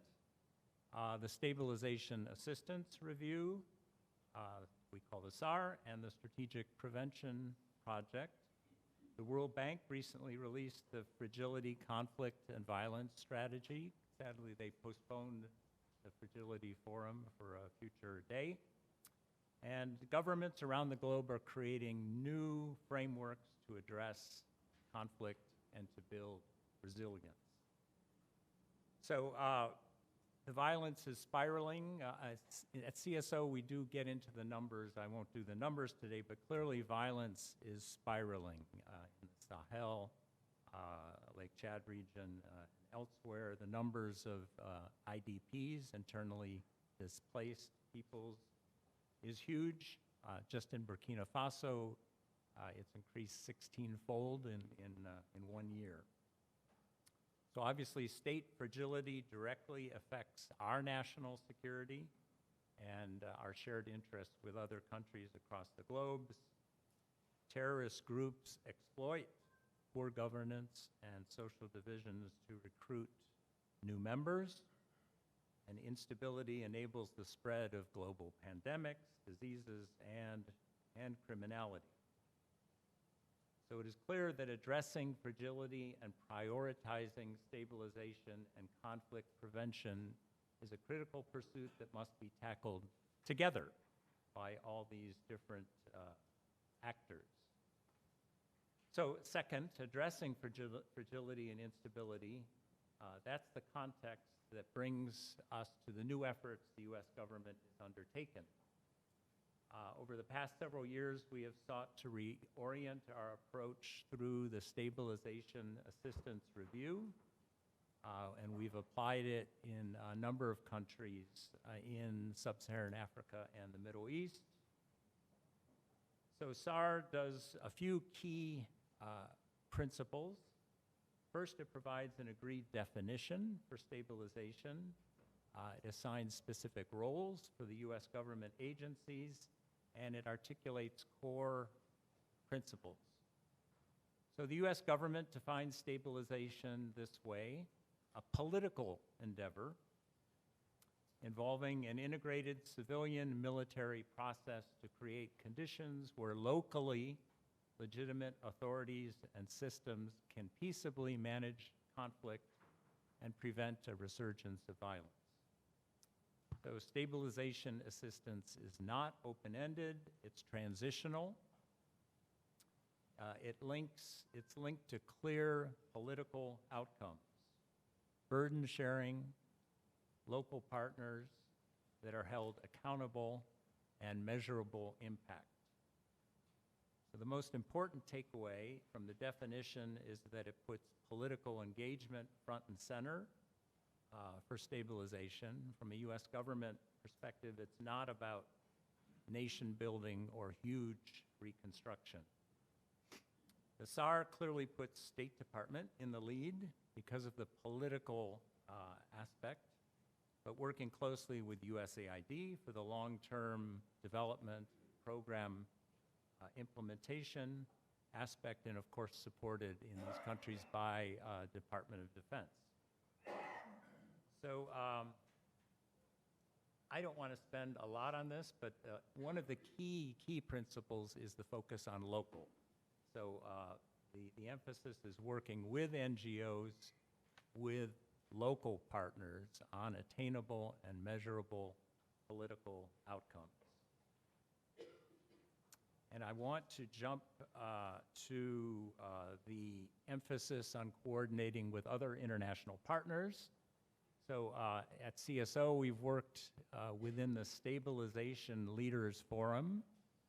So that's a group of 8 partner governments and the EU that are hoping to mainstream best stabilization practices and to foster greater coordination on our efforts in the Sahel, for example. So the Global Fragility Act, much like the SAR, will be an important tool to enhance US government efforts to stabilize conflict-affected areas, prevent violence, and address fragility. And this will be done in a broad, cross-cutting, integrated approach. The GFA builds upon the principles from the SAR, namely consulting with local populations, including women, to inform US strategies and program design, increasing the effectiveness of US foreign assistance to achieve measurable results and impact, supporting local organizations, including women's peace-building organizations, in the peaceable management of conflict.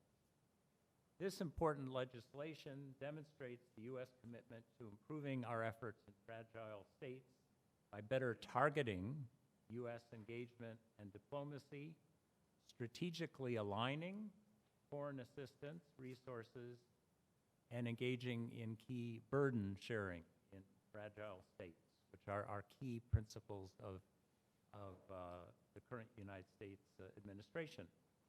So we're putting diplomatic engagement back at the center of our approach, not leading with defense or foreign assistance. Now, the third item is a few of the challenges. The key challenge first is coordination, sometimes within our own government, and especially among donors. This is an area for improvement. The space can indeed be crowded and duplicative. So competing strategic priorities, timelines, and interests can exacerbate coordination and exacerbate the results. Second, how do we better ensure that conflict prevention, humanitarian action, stabilization, and peace-building efforts are mutually supportive, and at the very least, do not undercut one another? So this is the triple nexus. Third, as we've seen in the Sahel and elsewhere, instability has a way of creeping across borders. Many of our institutions, policies, and programs are stuck on a bilateral specific country orientation. So we need to step up our game in dealing with cross-border and regional stabilization challenges. Fourth, engagement in most conflict-affected countries implies working in a highly fluid political and security environment, so that there is an inherent high degree of risk and potential failure in our interventions. So we need to recognize this and manage expectations and timelines. Finally, and there are other challenges, is the question of strategic monitoring and evaluation. So we owe our own taxpayers, stakeholders, and partners that we establish clear mechanisms for measuring results. Are we really moving the needle in terms of stabilization? So I leave you with those challenges and opportunities. Thank you. Benita. Good morning, everyone. Thank you very much, Search for Common Ground, the Alliance for Peace Building, SAIS, and of course, our distinguished panel who came before us. David, thank you very much for those remarks. I've had the privilege and pleasure of working with David, a seasoned and thoughtful diplomat, and I'm looking forward to Louise's comments. Now, you challenged us, ladies, so I had to literally overturn all my remarks. So, thank you for that. Let me now come to the very seminal point that our administrator for USAID said, that the need for foreign assistance is actually to end its existence. So we work towards the journey for self-reliance. Now that's going to tie in everything you said, and also leave out many things. One seminal thing that Liz and David have alluded to is we reserve the right to get smarter. In all our development, diplomacy, defense conundrums, we will make many mistakes, but we reserve the right to get smarter with your help. You will keep us honest and transparent, and with our development programming, moving towards the journey for self-reliance with our committed partners, we are going to start to think about the ways we fill in some of those gaps. Now, what does that mean when we say ending the need for foreign assistance? It does not mean that we're going to leave our committed partners, but we are going to work with committed partners in a way that there's not a dependency crisis, which leads then to many ills that our audience has talked about. It also means two very important things. We don't leave people behind, so we talk about gender as the gendered nuances of roles and responsibilities and accountabilities in countries according to gender. So women truly hold up half the sky. And also, women are not victims. They are empowered to make choices. So we don't want this victim mentality all the time, and what have you done for us lately approach. It's more, what can you do about it, and how can we support that? So it's the locally grounded analysis. The other piece that we work out, we think about this white elephant in the room that nobody talks about often. It's the private sector. Africa and the notion of fragility, which we'll talk about, and we don't want to carry on and on about the problem set and admire the problem forever. But we want to think about issues such as the private sector. Where do they come in? How do they responsibly and sustainably work? Not only Africa's circular economy, its homegrown economy, which is vast, creative, and innovative. How do we partner with our private sector experts, looking at proper labor market analysis and getting Africa's youth its hope to work consistently? We also look at two worrying conundrums, that the lack of jobs leads to violent extremism. No, it doesn't. It's one of the factors. Fragility and violent extremism and these encroaching issues are seminal issues which will become generational if we don't start thinking about them now. So one of the ladies thoughtfully said, what would you do if you had powers for a day and you could do everything you wanted to? I would say that we would have the ability to make our mistakes and rapidly learn from them. Learning from it from a contextual analysis. So, let me now, because the ladies challenged me, I'm going to now turn over a few pages and think about this. We want to adapt strategies based on contextual realities. That's what we are trying to do with our country integrated strategies with USAID. We want to connect the dots, pull it from the local to the subnational, national to the regional. So we work, for example, with our G5 partners in the Sahel. We work looking at national CVE strategies, countering violent extremism strategies, which started in 2017 with Fatima Akilu and then continued. However, the passing of governments and the changes of government should not detract from the common problem, which are grievance-based. The lack of effective governance, the lack of opportunities, ungoverned spaces, climate erosion, movement of people like Burkina now, 750,000 people, the largest internally displaced population reported currently. What are we going to do about it collectively?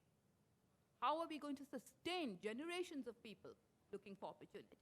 Now, is that a USAID problem? Is that an American problem? Not necessarily. It's all our problem sets. And we've got to think about sustainable solutions. We really need to look at how our investments are being monitored. And as David wisely said, this is US taxpayer money. So no matter what we do, we're going to get a lot of criticisms.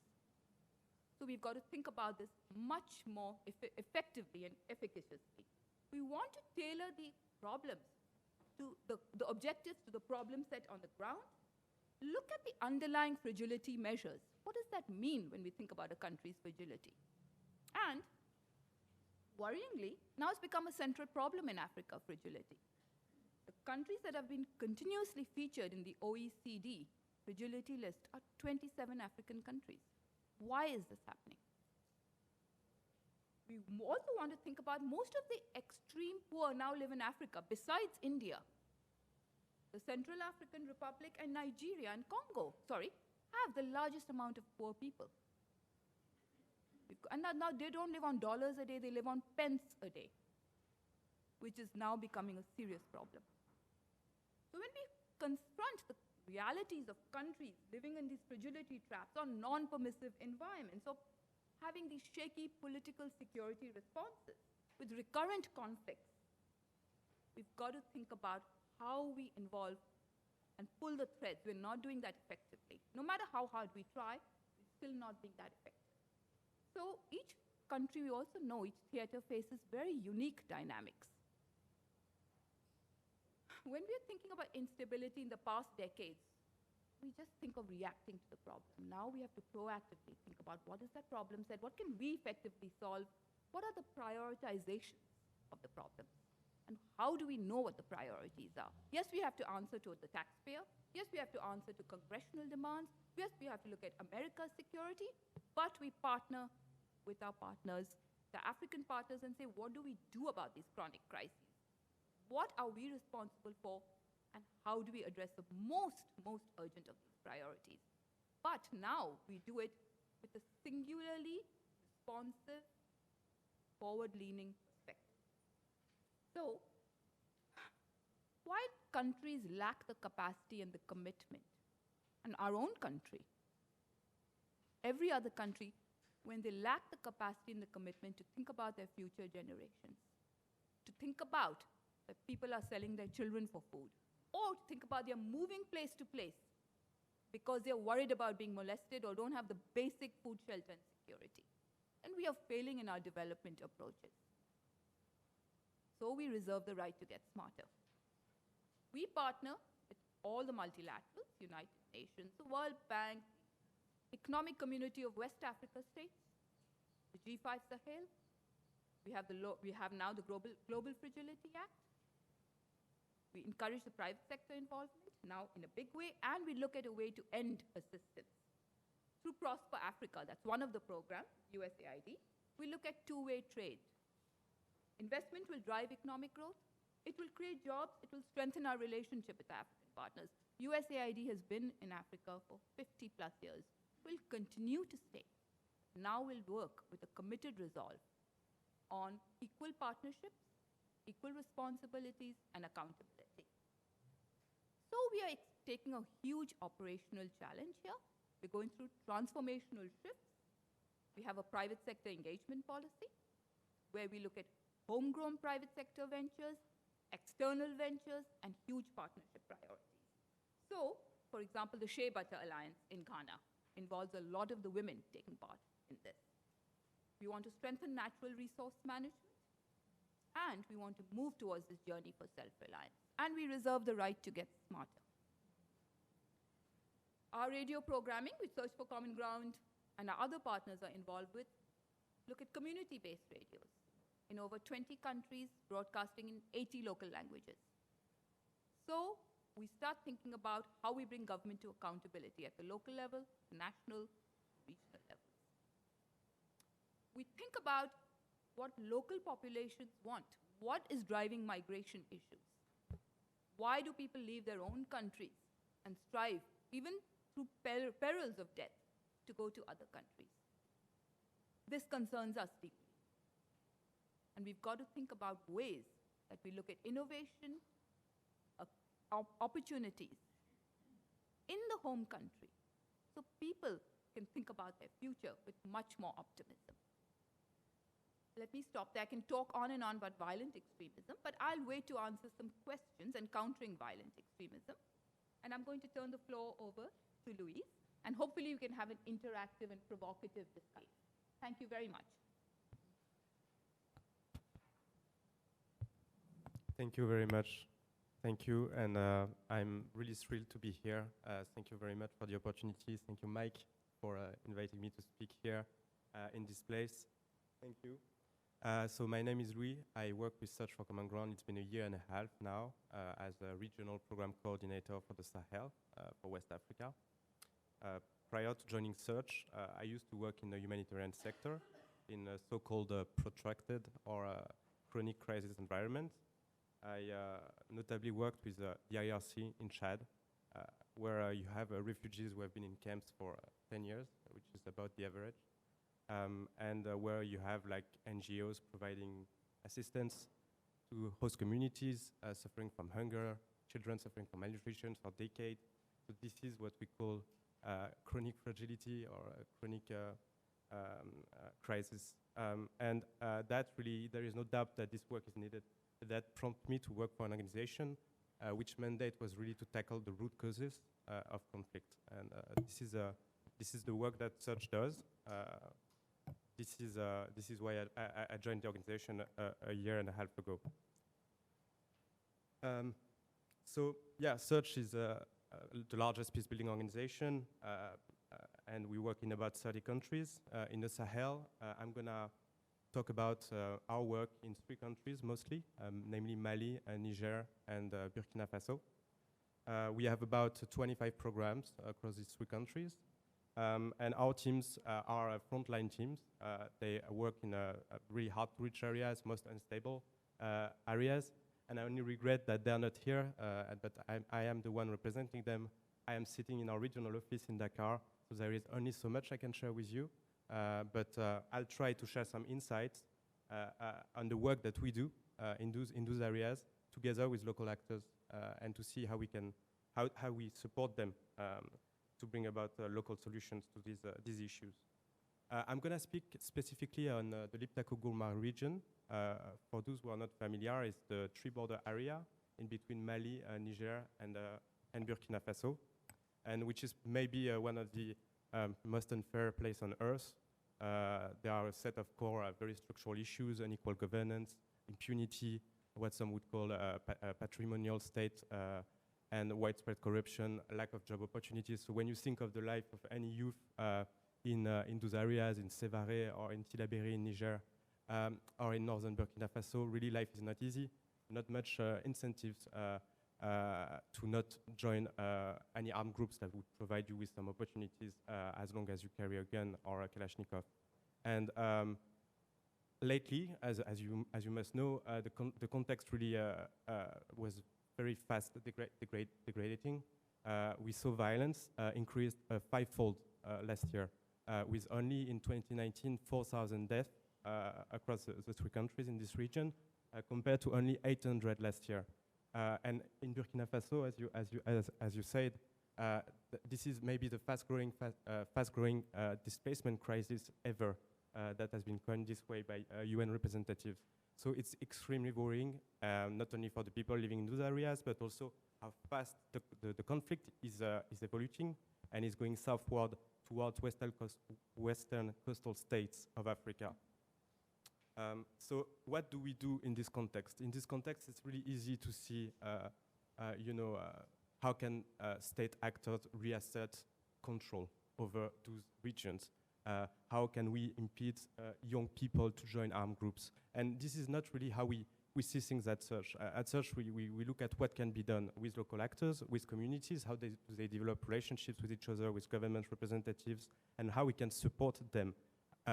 Basically, there is a baseline that is violence, that is injustice, that is lack of opportunities. How can we change the trend line so that we prevent violent conflict to turn into, to destroy completely the social fabric that makes communities in those areas? This is what we're trying to do. And that starts first and foremost, I would say, by, so at Search, we have this that we call conflict geographies.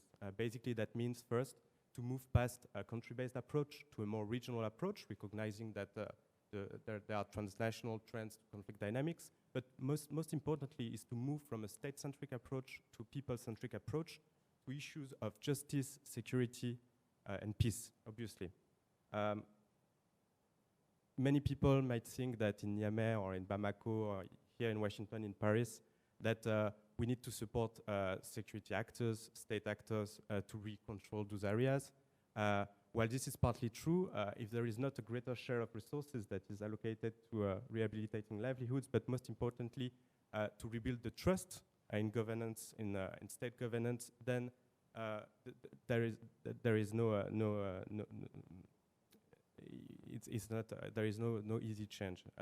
And as such, we try to support these efforts, and especially by engaging with the security sector, which is the first step, because it's a key enabler for progress in other sectors. In those regions, the history of relationships in between those actors, the security and defense forces and communities, is very adversarial. So what we do is we work with them, we train them, we set up spaces where they can collaborate with each other, where they can share their perceptions of security measures, they can share the perceptions of conflict dynamics. How can security providers address those issues? How do security providers see communities in those areas? Why are they afraid to go in some areas and to fall in a trap? Or why community members do not call security providers in instances of violent attacks and violent incidents? They are afraid, that they do not trust each other. So we're trying to build, to bridge this gap with the work that we do. And that is through training and capacity building sessions. That is through concrete, what we call joint peace initiatives. This is concrete collaboration projects on the ground, where they would do small solidarity activities, etc., etc. And we see that compared to a baseline where you would have like less than 20% of people that place trust in security providers to protect them in Mali, we see anecdotal change. We see also the differences in between contexts. Niger, for instance, you have better communication in between those actors than in Mali. So there is no thing that is not everything. There is a trend that is possible to achieve that is a positive trend. Second thing that we are trying to do is to work because the session today is about how we work with local actors. We try to work with the actors that already have had a role in conflict mitigation, beyond the state. Those so-called informal dispute mechanisms or alternative dispute mechanisms. I think it is estimated today that about 80% of conflicts are addressed through those mechanisms rather than through formal justice. And there are many reasons about that. Some might include the fact that it's too costly to go to court, or that maybe because in those space in West Africa, justice is in French, which is not the local language. And also there are a lot of differences between West and Eastern Africa, because the colonial powers didn't really use those customary systems the way maybe in Eastern Africa it has been the case. So, and some would argue that those are not even culturally appropriate because they are very adversarial. They are not based on mediation or reconciliation the way they are in the case of traditional mechanisms. So what we do is that we work with those actors, traditional leaders, that despite the fact that they lost some legitimacy, partly because of their collusion with local elites, partly because of the presence of the groups in those areas that are said justice, but still, they still wield enormous influence, and we work together with them. And of course, we work with them, we train them, we provide them support and tools so they can act on conflict within their communities and in between communities. That also includes support, what you mentioned, cultural mechanisms, indigenous mechanisms for peace building is basically leveraging like the role of local actors in any way we can, providing them 360 support is what we're trying to do in this space. Three, we are trying to make sure, or well, to the extent possible, that people are included in peace processes. And I'm gonna give you a very concrete example, is the work that we did, search in the Difa region in Niger, when in 2016, the government of Niger decided to launch a plan for the reintegration of those who have been affiliated to Boko Haram, as long as they would surrender and accept to be reintegrated through a training program, a de-radicalization program, and then reintegrated within communities. So it started very locally, and it was an initiative started by traditional stakeholders and taken up by the local government, then eventually by the Ministry of Interiors. We Search are one of the few organizations that decided to step up and support. Basically, there were many challenges. There were no legal frameworks at first, but even in terms of peace building, it was very, there were many challenges for the reintegration of those communities, and it was important to have actors like Search to make sure that people could have a word to say, where should we reintegrate those people, under which conditions, etc., etc. So I'm sorry if I was a bit long. I will finish here, and I'm happy to continue the exchange. Thank you very much for your attention all. So thank you all for that. We have we have a hard stop at 12:30, and I want to make this a really interactive process, so we'll be taking as many questions as we can. I wanted to comment one thing, though, on consultations.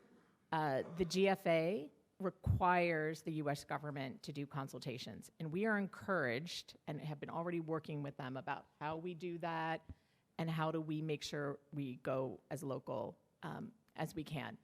But it requires that you all get involved as well. So when those notices come out and those meetings are held and they ask you to comment on things, please do. That's, again, holding our own, holding ourselves accountable. And I also just wanted to say one other thing really quickly on the GFA. To date, we have not talked about countries and where those would be. We wanted the bill to pass first, and not have people get focused on that. But now we need to start talking about it. AFP just released a report, Ethiopia Conflict Dynamics and Sweeping Reforms, a Peace-Building Approach. So I encourage everybody to take a look at it, send us comments. We talk about how the GFA could be applied if, not saying it has to be, but if Ethiopia was selected as a prevention country. So I think that that's an important thing to keep in mind. Okay, now, questions. Marissa, Deirdre, and then you in the back, and then we'll keep going. Thank you. And let me begin by noting that if Vanita hadn't replaced the person who was originally scheduled to speak, Trevor, whom I'm assuming is a male, the composition of the panel would have been exactly the same as the previous one, only with the genders reversed. I'm wondering if anybody would have commented on it as an anomaly. Having said that, so thank you for joining the panel. And I would like to direct our attention to an issue that hasn't actually been mentioned, which is the role of increasingly challenging environmental conditions and climate change, which is referred in the literature as a threat multiplier and undeniably an important factor in the fragility of countries throughout the world and definitely in the Sahel. Okay? Louis, you spoke about protracted crisis, and I'm familiar with that denomination. That's more often the rule than the exception. Most crises are protracted or recurrent or cyclical. And environmental conditions, the shocks and stresses associated with environmental conditions are very much part of the reason why they are recurrent or cyclical. And so my question is, could you please speak a bit about how environmental peace building is being incorporated or not in the approaches of the organizations that you represent? Thank you. Thank you, Marissa. Deirdre? I'd also, before you, I want to just note how excited I am that the first people who raised their hands were women. So.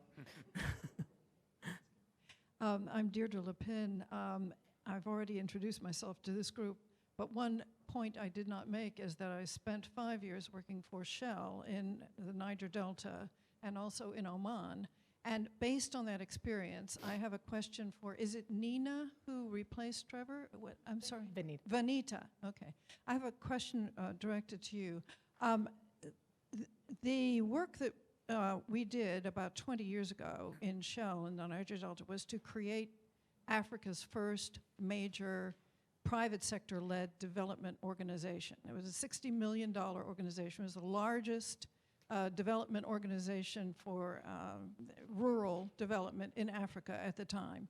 And one of the things that we did was to actively seek international partners, as well as local partners, to work with us because of their expertise and because we could work together. We had funds, they had knowledge, it worked very well.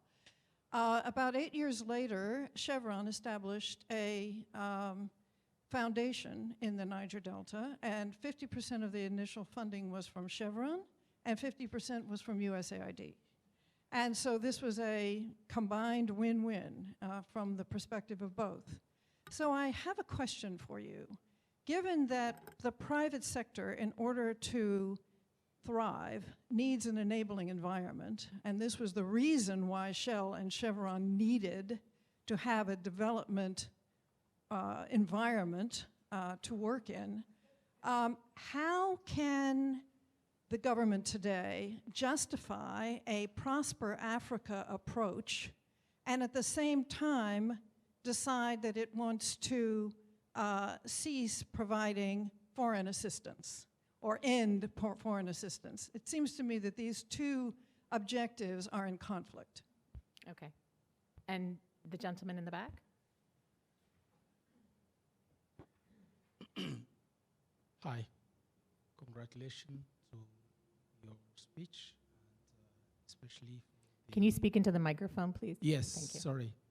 Yes, I want to be more clear for what I said before about the title, African-Led Solutions, and the need to have the State Department and the USAID with people who are initiatives that can help to create African-led solutions.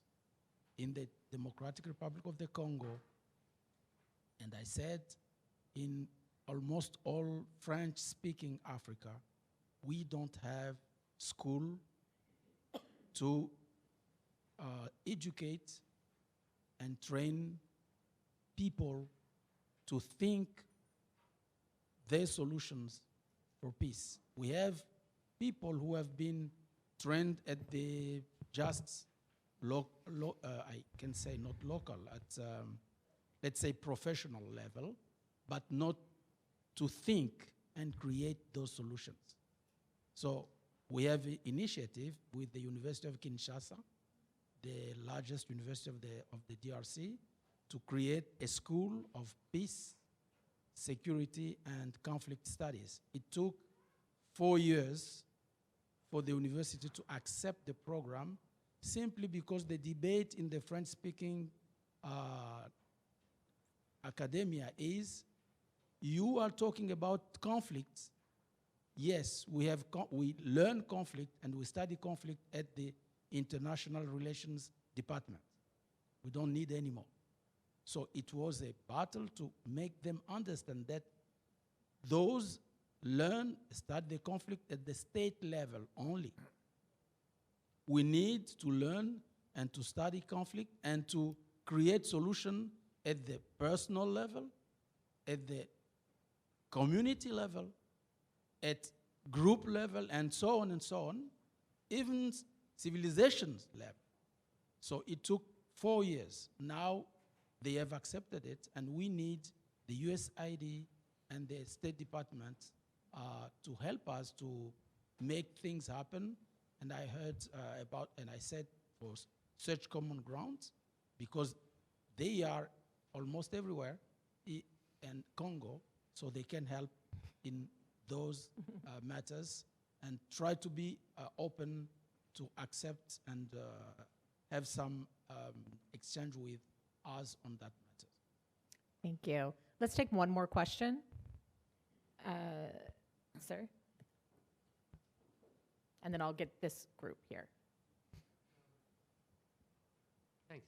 Again, Dan Whitman from American University. The theme of this panel really is partnerships. And I think of that as the holy grail, which always eludes us and kind of gets beyond us. I believe it was Condoleezza Rice, David, who created SCRS as a convening thing, now CSO. It didn't quite ever live up to that expectation. Liz has even talked about the sense of competition among NGOs, and should you even publish because somebody might get that information and to their advantage. I don't know if this can ever work. Government, private, CSR, which is a very important aspect, think tanks, UNDP, DFID, the Nordic Council. In some of the positions I've had, I've tried to actually collect even names of organizations that are doing things, usually in a fragmented way. And my colleagues thought that was very funny because they tried to do that before and never could. This type of meeting is an answer to that challenge, but it doesn't really get us to the point of everybody knowing what everybody else is doing. We're still in a fragmented situation. Anecdotally, great. Institutionally, how might this happen? Great question. Okay, so I'm going to go really quickly. How might partnerships happen? Marissa, you talked about the threat multiplier, and I think that leads us into also you need an enabling environment in order to work with the private sector, protracted crises, and again, another comment on African-led solutions, local solutions. So, go. And you don't have to comment on all of them. I'll take a first shot. Okay. So it is all about partnerships. I do want to mention one example. CSO is working with USIP, United States Institute of Peace, and other U.S. government agencies, international partners, on a project in Burkina Faso. It's the task force on combating violent extremism in fragile states. The initial focus is Burkina. It's about doing it in a new way and being impactful. It's a huge challenge as it gets worse. The huge challenges of the security forces. There was a Human Rights Watch report does the population run towards security forces or away from them? Is a huge challenge. And so I can say from my time in Burkina Faso, we worked very hard on human rights and encouraging the government to do the right thing so we could continue to help them, because there are restrictions on what the U.S. government can do with a partner if there are human rights abuses. I want to mention on Prosper Africa is more USAID, but in a previous hat, I was the liaison to the Millennium Challenge Corporation, where the focus is on partnership, the focus is on country-owned, the focus is with countries that are doing right by their people for coming up with ways to reduce poverty through increasing jobs, through private sector partnerships, And more MCC is working in these fragile countries. They're in Burkina Faso for a second compact. They're in Niger for a second compact. They don't work with Mali, Nigeria, Cameroon. So that is, I think, a very important selective U.S. government initiative for these fragile countries. I agree with what Liz said. The consultations on the Global Fragility Act are exciting.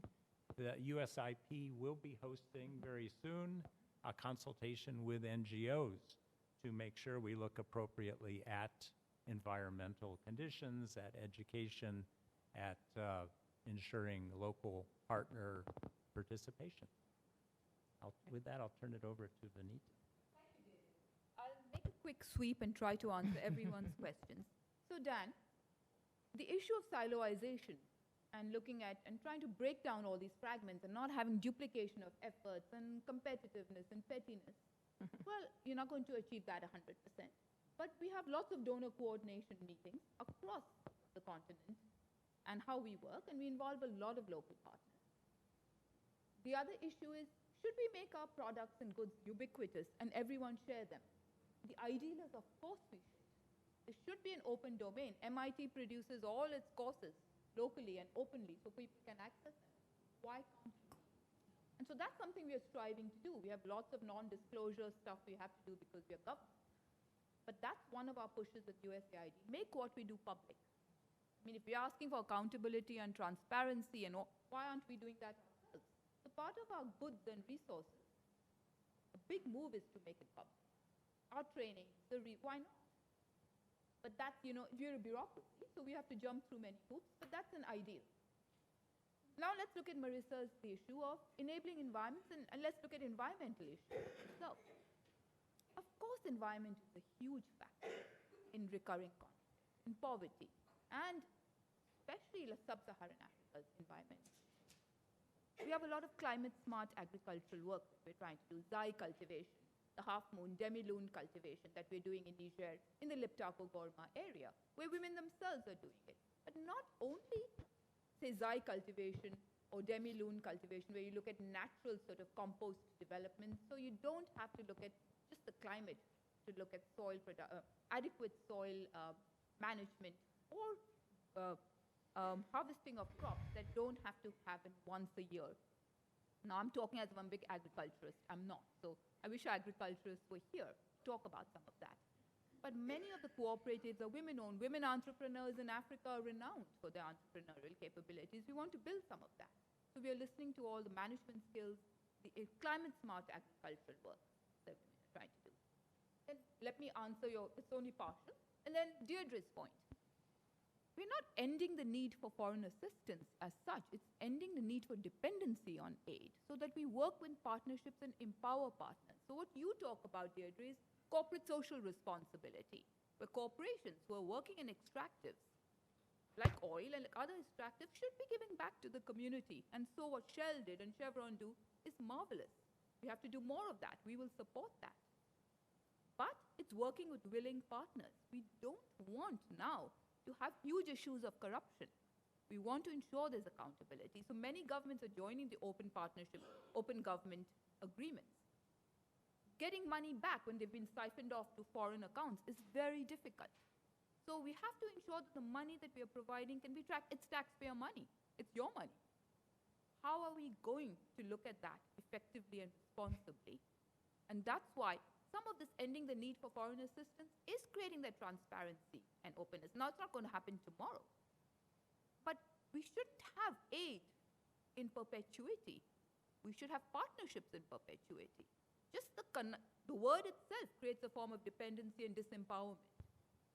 So the money is from the American people, but it's we don't come in through the back door, it's with agreements with the government, but then we have certain abilities to only continue aid for a certain amount of time and then work with willing partners who can then move towards an empowerment circle, which comes to your question, sir. The issue of critical thinking. Peace building is not a particular aegis of the American government. African traditions are peace-building traditions from millennia. Women are important factors in this peace-building tradition. We don't need a huge university to look at peace, so that we should start it right from the school level. No bullying in school, parents and teachers involved. Local traditions, like in Cote d'Ivoire, say the Dozos, who know exactly who's coming into their communities and why. What is being taught in religious circles and why. The pietist traditions of Africa, the noble pietist traditions, have to be upheld, which are peace traditions. Those are the kinds of things we have to focus on. So we are learning those things. We can't learn them better than the people who have lived and breathed them for centuries. We have to partner with that. So let me stop there. Did I not answer somebody's question? Okay. Thank you. I'll also answer from an NGO perspective, obviously, on this question. On your question, sir, about triple nexus and partnerships.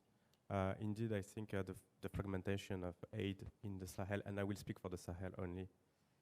The situation today is a testimony of a collective failure, and I mean collective, it's from the donor, from the NGO community, as well as maybe from the state, to better coordinate aid and to really deliver for the communities that were much in need. So yes, it's much needed to work in partnerships with each other, for sure. It all depends on the approach. It's by triple nexus, we mean stabilization, winning hearts and minds, state-centric approach again. I do not think that, I think we're gonna repeat the mistakes of the past. If we really mean, in a real sense, long-term engagement, continuum from development to peace through humanitarian aid, yes, then definitely much needed. And peace builders like us, we have an added value, I think, and an edge to bring in those. Of course, that comes with challenges. We have different mandates with different organizations. Research, sometimes we have to explain why we would work with security forces, whereas other organizations won't, for instance. So there are different mandates, but we can achieve greater stuff together. On your question, sir, on the training of youth and how you build capacities for peace, I think it's important to recognize that usually we engage with youth that are already engaged. What many NGOs does when they work with youth is they go to the regional youth councils and they ask for the list of youth-led CSOs, those who are always the same, benefiting from support from international organizations. We at Search, we try to work with the most disadvantaged and the most disempowered youth. We use tools like youth-led research, youth-led mapping of organizations to really empower those that are much needed of support. And in Mali, for instance, we trained 300 youth to be peace ambassadors and have a role within their own communities, and we do that in many other places in the world. There are also very interesting institutional initiatives. There are universities in hard-to-reach area, in Tillabéri. They have a master in peace building studies, which is in Western Niger. In Niger, they also have a center for strategic study that needs support, and elsewhere from the donor community. On the environment, the short answer is, I think it's indeed, it's usually we say that it's a scarcity of resource that has had a role, an impact on conflicts across the Sahel region. Well, this is very true. I think in some region, what the figure shows and the data is that there is actually an increase of resources, and it's about the way they are shared, unequally shared in between people that cause conflicts in many instances. And I think it might be also the case in the Lake Chad Basin area in some instances. And of course, your question on foreign assistance, I will respond as an NGO. And I would say that echoes the question of sustainability, and all the work that we do at Search, empowering grassroots and communities, we try to fit that within a broader institutional framework. When we train peace ambassadors, we try to create mechanisms, links with institutional frameworks, existing frameworks from the Malian government, from the Niger government. So this is something that we have to do as well, otherwise we won't have the outcome that we are looking for from an NGO perspective again. Thank you. Okay, so we have a hard stop at 12:30, but I hate when questions at least don't get asked. So what I would like to do is, if in this group that didn't get their question, can you please just say what your question is? And I know we have some time to mingle, so then we can talk a little bit about it. So in this section, in the back, and Maria. Hi, so my name is Nadira Saraswati. I'm an intern at Partners Global in the Sub-Saharan Africa team. And my question is, how can we prevent imposing externally defined goals on local civil society actors by foreign NGOs and aid agencies when the support for these initiatives are backed by external resources and social pressure to conform to donor language? Thank you. Great question, by the way. Maria?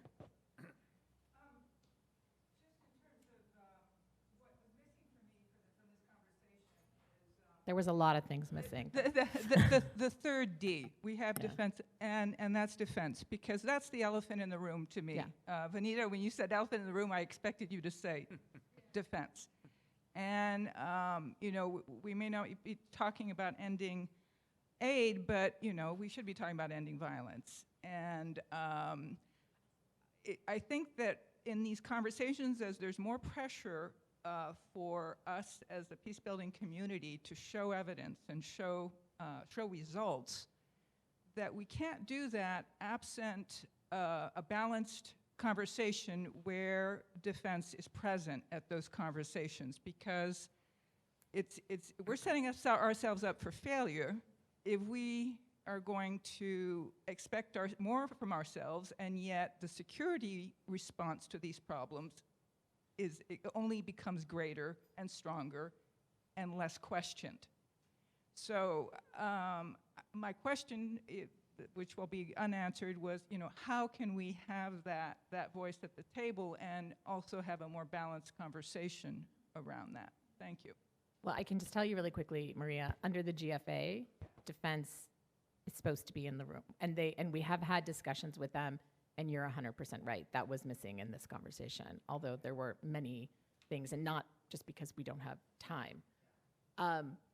So with that, we have a hard stop, but I would really encourage the individual from Partners Global to come up, and because that's an excellent question. And I just want to thank everybody. This was a great discussion. And the panelists, again, from earlier, you guys were awesome. And thank everybody for their time.